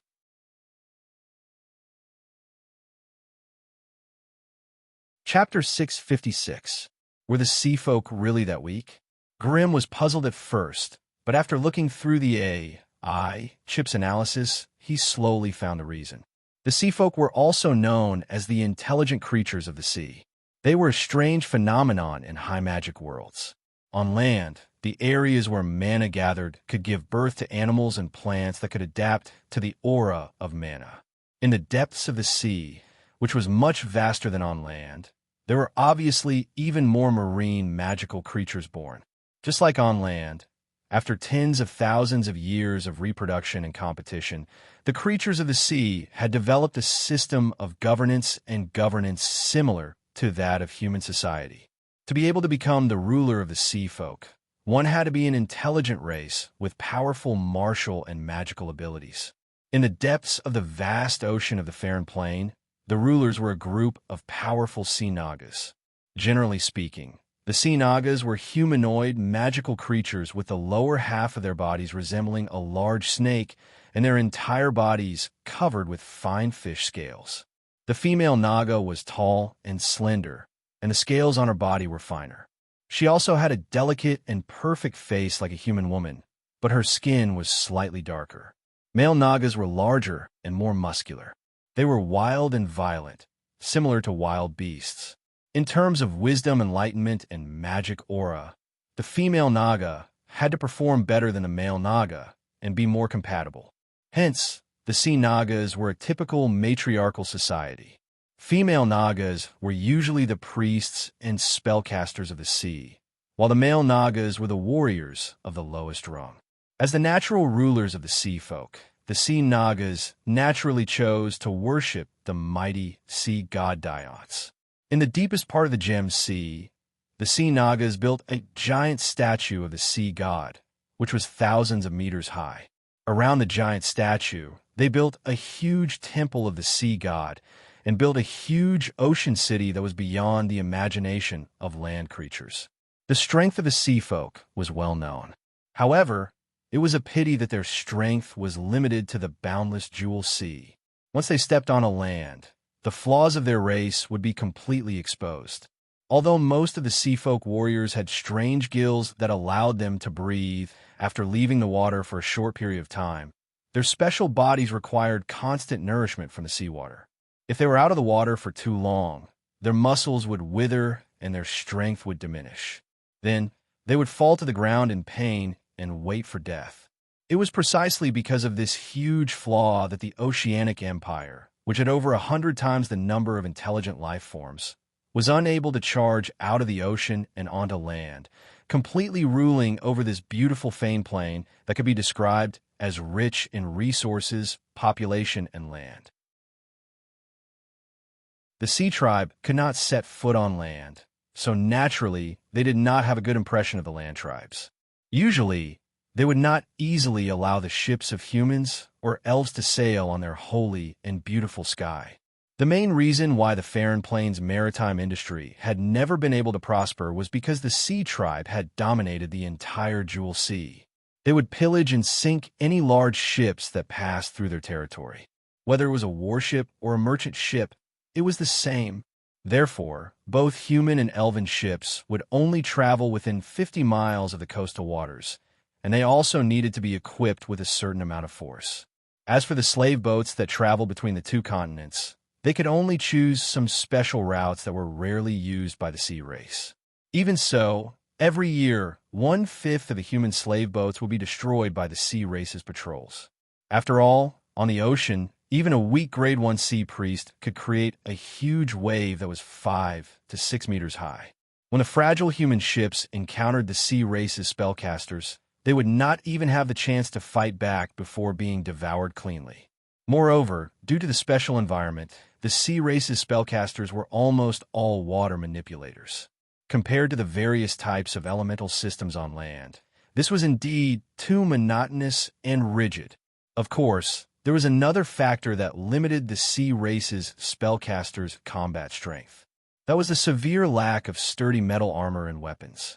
Perhaps there were rich metal veins at the bottom of the ocean, but they lacked the means to smelt metal. Therefore, the sea race could only adapt to the local conditions and use a large number of crude stone spears and sharpened coral spears. Moreover, the lack of high-level armor made the soft and nimble bodies of the sea race's spellcasters, which they were proud of, often force them to run around when facing the land spellcasters. Perhaps this was one of the reasons why the goblins could kill so many people. After dismissing the goblins with a wave of his hand, Grimm closed his eyes and sat quietly in the excavated underground hall, silently thinking about the sea race's motives for suddenly coming here to take advantage of them. Seeing that he had not spoken for a long time, the Grade 3 Dark Witch Ulthar, who was sitting beside him, spoke first. What's there to worry about? The sea race has always been people who bully the weak and fear the strong. Whether it's in a Magus world or here, they like to plunder everything they can. It was obvious that after the battle at Jinthalor, especially after Grimm had summoned the Grade 3 Thunder Dragon, this snobbish Grade 3 Dark Witch had finally begun to treat Grimm as an equal. The most obvious sign of this was the seating arrangement of the people in this underground hall. In a dark and damp stone hall, 2 rows of stone chairs were filled with men and women and magi of all kinds. The row on the right was naturally where the Dark Witches sat. However, after the cruel battle, the Dark Witches had been reduced from the original 11 to the current 6. Of the 5 Dark Witches who had died, only one had truly died due to the Moonlight Divine spell. The other 4 only had their physical bodies destroyed, and their souls had already returned to the mana pool on the Dark Island. It was estimated that their resurrection would take about a month, and after their resurrection, their souls would also need some time to adjust to the new shadow bodies. Therefore, it was very likely that they would not be seen during the first half of the invasion of the Callan continent. Compared to the Dark Witches, the Destiny Witches were much weaker. Most of them were newly promoted witches in the past few decades. Although they could sense the veins of fate and the arrival of danger after gaining control of the power of fate, their own strength obviously did not allow them to completely avoid danger and harm. Therefore, they had undoubtedly suffered the heaviest losses. After the death of a Destiny Witch, the Battle of Jinthalor had resulted in the death of 2 more Destiny Witches. This caused the Destiny Witches, which did not have many witches in the first place, to return to their original state, appearing miserable and sorrowful. In this way, apart from Alice, the leader of the Destiny Witches, the Berserk Witch Sophia, and the Ice Maiden Chef, there were only 2 newly promoted witches left. In comparison, the Magi of the Crimson family were still intact. After all, during the battle, all the magic equipment would prioritize protecting the nearby Crimson Magi. This was probably the main reason why the Crimson Magi did not suffer any losses. However, although there were no losses on the surface, the list of casualties that the AI chip had calculated in private caused Grimm to frown. When Magi calculated their casualties, they of course only counted their companions who were Magi. The losses of followers, puppets, wizard beasts, and summoned beasts were not included. These were the things that the Crimson family had sacrificed the most. Medusa had lost a 4-armed serpent guard and 2 ordinary tribesmen. The 3-headed devil hound and Gujia had lost more than half of the devil hound tribesmen. They had lost 42 archer magic equipment, 37 of which were completely destroyed and could not be repaired, so they could only be recycled. They had lost 16 shield, swordsman magic equipment, all scrap. The spatial furnace of the giant floating ship had obvious structural damage, and it was estimated that it would take a week to repair it. They had lost 11 construction machines, which needed to be replenished as soon as possible. There was a large energy leak in the energy pipelines of the giant floating ship, and they urgently needed a large number of construction machines to repair it. The metal on the surface of the flying deck had been greatly damaged, and they needed a large amount of special alloys to repair it. The list of losses was so long that it made one's scalp go numb, and Grimm had to spend a lot of effort to patiently look through it. There was still a batch of metal ingots and alloys stored in the warehouse of the giant floating ship. If they were all taken out to repair the damage to the hull, there would be a shortage of over 10 tons of metal. It seemed that if Grimm wanted to completely repair the giant floating ship, he would have to find a large metal vein that he could use as soon as possible. Otherwise, once the metal was used up, it would be difficult for the giant floating ship to be of any use in the future battles. If the Crimson Magus and the Destiny Witches were forced to the surface, with their weak strength, they would no longer be able to maintain their previous strategic advantage of changing locations after every attack. With the overall strength of Grimm's faction, without the giant floating ship, they would be exhausted after 1 or 2 battles with the elves. Hence, taking advantage of the fact that they had just won a battle and retreated to an isolated island to rest, Grimm gathered all the Magi together to discuss the following battle arrangements. Such a public meeting was a fresh experience for the Tier 1 Dark Witches. After all, in the Magus world, strength was everything, and rank was the absolute truth. Hence, no matter what the Dark Witches did or what decisions they made, they would discuss them in private with the high-ranked witches and issue them as orders. With Ulther's personality, it was impossible for him to calmly sit down with a group of Tier 1 Dark Witches to discuss anything. Hence, when the meeting started, the Tier 1 Dark Witches kept their mouths shut and focus their attention on Ulthar, who was leading the group. On the other hand, the Tier 1 sorcerers on Grimm's side were much more active. Every one of them continuously voiced their opinions, appearing exceptionally enthusiastic.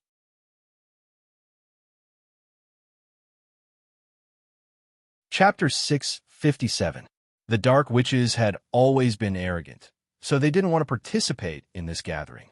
But considering that they would need the help of this giant airship for their later operations, they could only patiently and condescend to participate. What's more, there was an even more attractive topic at this gathering that made their hearts itch unbearably. It was time to split the loot. After 2 consecutive battles, countless elves were killed and captured. Now that they had arrived at a relatively safe place, it was time to split the loot. A dark witch accompanied the ice, which chafed to count all the elven captives. They were recorded according to their rank, gender, occupation, age, and appearance. The long list quickly fell into the hands of Grimm, Alice, and Ulthar. With the high spirit attribute of a wizard, it was not difficult for them to memorize such simple numbers. The list was quickly passed around, and it was time to split the loot. According to the previous agreement, the Dark Witches had the majority of the elven captives, and they had the right to choose first. Therefore, Grimm politely asked the Ulthar witch to choose first.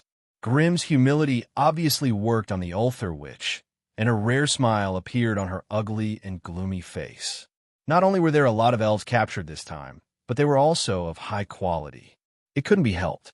Whether it was the Jinthalor camp or the Moonlight Goddess Oracle team, the proportion of fighters was much higher than that of ordinary elven villages.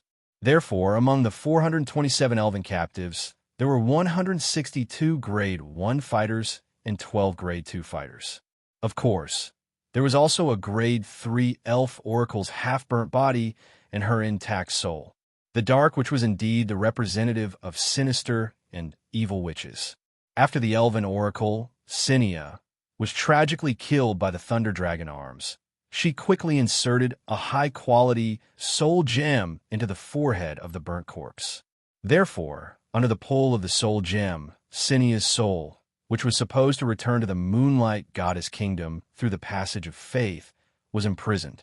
Although the Dark Witches were good at dark witchcraft, they were not as good at refining souls and modifying bodies as the Witches of Death. If Cynthia's corpse and soul were to fall into the hands of the Witches of Death, they would at least be able to create a Grade 3 undead banshee. If one's luck was good, a Tier 3 intermediate necromancer would also be quite good. Considering that Cinia was an elven oracle in the past, the possibility of her being a Grade 3 high rank lich was low, but it was not impossible. If Cynthia's soul was sold to the Pale Witch, they were best at erasing the soul's memory and then assimilating it into their own spirit body. A Tier 3 high-grade soul could definitely be sold for a good price. This was not the sorcerer world, where the sale of souls was strictly prohibited. If one could obtain such a high-quality soul here, the Tier 3 Pale Witches would definitely go crazy. However, once Cinia's soul fell into Ulthar's hands, it would no longer be a problem for him to refine a Tier 3 shadow assassin. This kind of dark shadow puppet that had no self-will and would only listen to the refiner's orders was the best support for a high-grade dark witch. That was why Ulthar chose all the ordinary elves, including the elderly and children. It could not be helped. In terms of cost-effectiveness, the elves with the status of combatants were naturally more valuable. However, the order she received before coming here was to try her best to bring back an elven population that could thrive. If that was the case, the elderly and children would become indispensable. Otherwise, it would not be a complete population if there were only adult male and female elves. After choosing the ordinary elves, Ulthar chose 1/3 of the Tier 1 elves and 3 of the Tier 2 elves. It was not that she did not want to choose more, but most of these combatants had been captured by the wizard subordinates during the battle. In this case, they could not simply be considered as public spoils of war for Ulthar to choose from. Instead, they had become the private spoils of war of the wizard's faction. The number of dark witches was still a little low. Coupled with the chaos of the battle, they were suppressed by the elves to the point that they could not display their full strength. That was why the private spoils of war of the Dark Witches were much less than those of the Wizards faction. Even the corpse and soul of the Tier 3 Elven Oracle belonged to the Wizards faction. After all, the Tier 3 Thunder Dragon that contributed the most in the battle was actually a contracted creature summoned by the Wizard. In order to capture the Elven Oracle, the Wizard had to pay the price of 3 bottles of moon water and the heavy damage to the floating ship. Hence, although the Tier 3 Dark Witch Ulthar contributed a lot, in terms of the distribution of the Elven Oracle's corpse and soul, she was obviously inferior to the wizard named Grimm. No one would complain about having too many high-grade spoils of war, and no one was willing to throw them away. That was why Grimm stored Cinnia's corpse into the warehouse in front of the furious Dark Witch Ulthar and put the soul diamond into his pouch. Of course, Ulthar's contribution in the final battle could not be ignored, so Grimm gave her 2 Tier 2 Elven captives as compensation. After the captives were distributed, the elven resources and materials obtained from the Jinthralor camp's warehouse were left behind. According to the previous agreement, these items belonged to the Destiny Witches, which meant that they had become the Crimson family spoils of war. After distributing the spoils, the elven captives were forced off the floating ship and sent to the dark and damp underground prison. Considering that the environment here was too harsh, if they were not transported away as soon as possible, with the elves' weak physique, there would be many heart-wrenching non-battle injuries. Hence, the Dark Witch and Grimm's party temporarily stayed on an isolated island while they waited for the floating ship to be repaired. Callan Continent, West Coast. Ruslan Village. This was a small elven village hidden in a quiet valley. There were only about 20 to 30 tree houses in the village, which were distributed on top of 3 towering ancient trees. Through the nature spells of the elves, the tree bridges made of thick, flat ancient tree branches, and the vine bridges made of intertwined tree vines and flower branches build a vertically and horizontally passageway of different heights between the tree houses. All the building materials here came from nature, from the great forest. Whether it was the platforms built on the ancient branches, the stairs built around the tree trunks, or the materials used to make the vine bridges, they were all provided by the green plants here. It was difficult for the bright sunlight to penetrate through the dense and solid green sky above their heads. However, the fine sunlight halos projected the thick greenery to every corner of this secluded valley. The light here was not that strong, and it was even a little dim. However, the strange, hazy, and illusory scene, as well as the slightly swaying vine bridges in the wind, were so magnificent and beautiful. The elves were not a very diligent race. Their long lives, comfortable living environment, and their love for art and nature. All of these made the elves so lazy and leisurely at every moment. There were only about 60 people in Ruslan Village, and 70 to 80% of them were ordinary elves who did not choose to fight. Some chose to become gardeners, some chose to become painters, and some chose to become organists. They all had different hobbies, so their choices were very different. However, their love for nature and life was the same. Every afternoon, the elves of Ruslan Village would leave their tree houses and come to the largest platform behind the village hall. This was a place specially opened by Ruslan Village for the elves to practice their archery skills. If there was a mandatory requirement for all elves in the Elven Kingdom, it would be to practice archery. Any elven village, town, or city had to build a public shooting range like this for the elves in the area to practice. Every elf in the Elven Kingdom had the obligation to spend more than an hour every day to practice their archery skills. In order to better guide these ordinary elves who lived in peace and tranquility so that they would not neglect the specialties of the forest elves, every elven settlement would have archery instructors and master battle dancers stationed there to give them appropriate training and selection. Those who showed good signs from a young age would be selected and sent to the nearby training camp. Over there, they could fight and train together with talented youths from dozens of nearby villages, and then grow into qualified warriors or archers. Those who had talent in spellcasting would be sent to places further away to receive more systematic and professional druid or elven mage training. If the Elven Kingdom in the Central Mountain Range was a tall, ancient tree with intertwined roots, then a small place like Ruslan Village would be an inconspicuous root that stretched out in all directions of the tree. It was precisely because of the existence of these countless roots that a grain of sand could form a tower, and a small number of them could form a large number. They gathered together to form a huge elven kingdom that could rule the entire Callan continent. In the afternoon, it was time for the elves of Ruslan Village to practice their archery skills. Apart from a few elves who went out, all the male and female elves who stayed in the village put down their chores and left their nursery and garden. They came out of their tree houses, crossed the crisscrossing vine bridges, and gathered on the platform one after another. What they did not expect was that every move they made was actually being watched by a terrifying and evil wizard. Countless tiny, light, mosquito-like beetles flapped their wings and flew among the lush green branches and leaves, closely monitoring every elf in the village. When they gathered on the platform without knowing what was going on, in a dark corner where they could not see, the roots of a tall, ancient tree that would require more than a dozen people to wrap their arms around it suddenly began to swell strangely.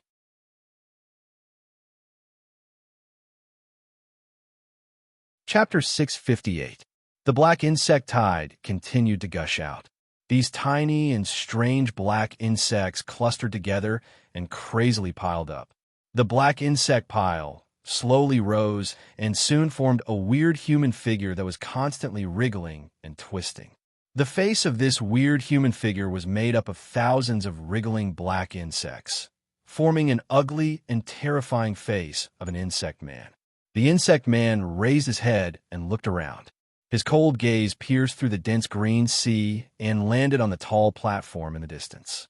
67 elves, 1 master sword dancer, 3 sword dancers, 3 elven archers, 1 Pegasus knight in reserve, 2 dryads that were not even 1,000 years old. Bliss opened his ugly, lotus petal-like mouth and let out a strange hiss unique to insects.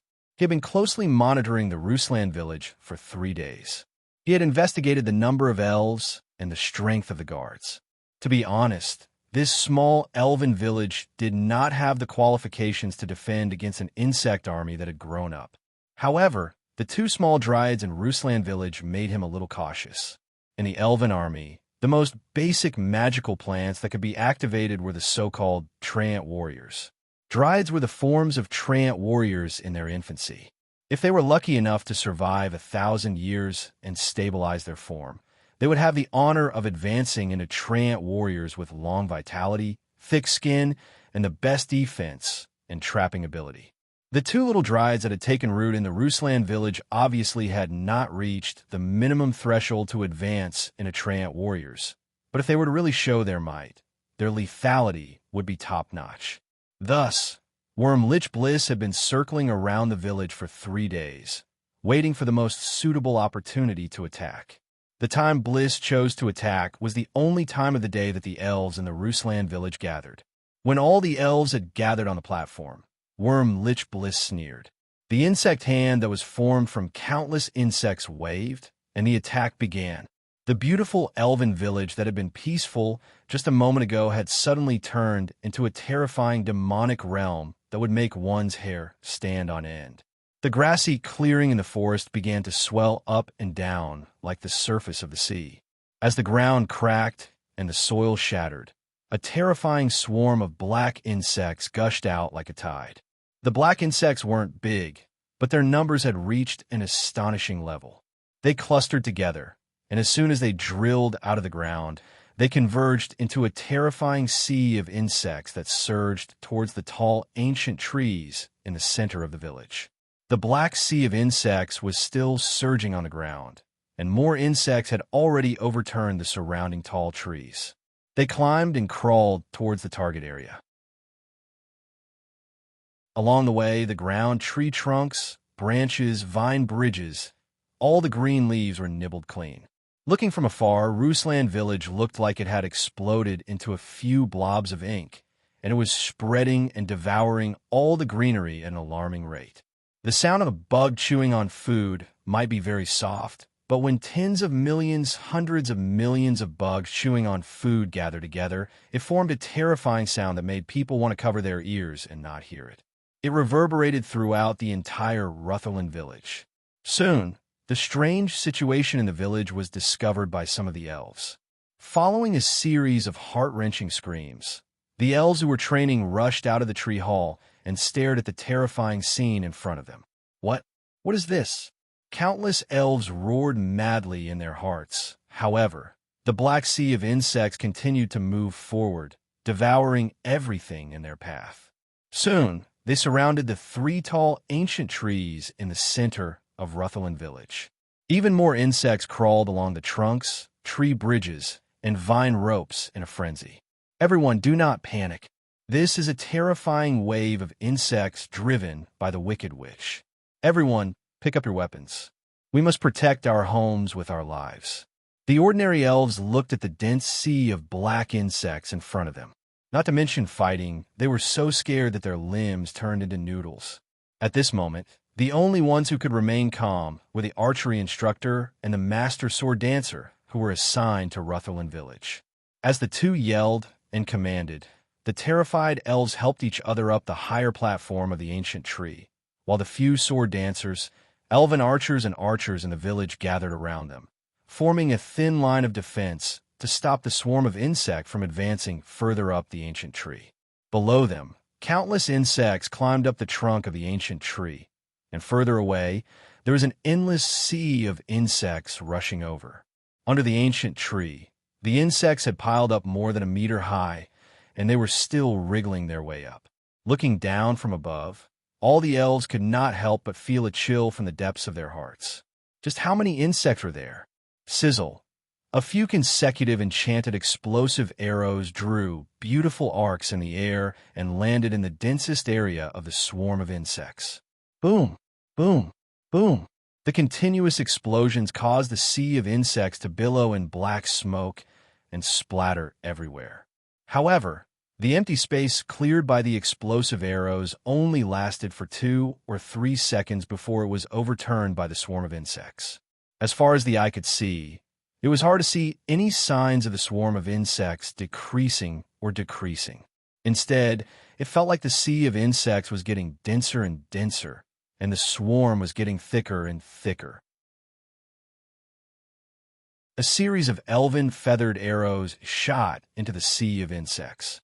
Most of them were ordinary arrows, and only a few were enchanted explosive arrows. These arrows, which were usually the most accurate and nimble of the elves, did not have any effect at this moment. Apart from the explosive arrows that could cause some damage to the swarm of insects, the ordinary arrows were like pebbles thrown into a torrent. They were quickly swept away and disappeared without a trace. As for the damage, how many magic arrows could a remote elven village have in stock? After 12 explosive arrows were shot, the female archery instructor, who had a determined expression, also showed a bitter and despairing expression. Her beautiful and slender fingers were tightly holding onto the last magic explosive arrow, but she could not shoot it. Where to shoot? What to shoot?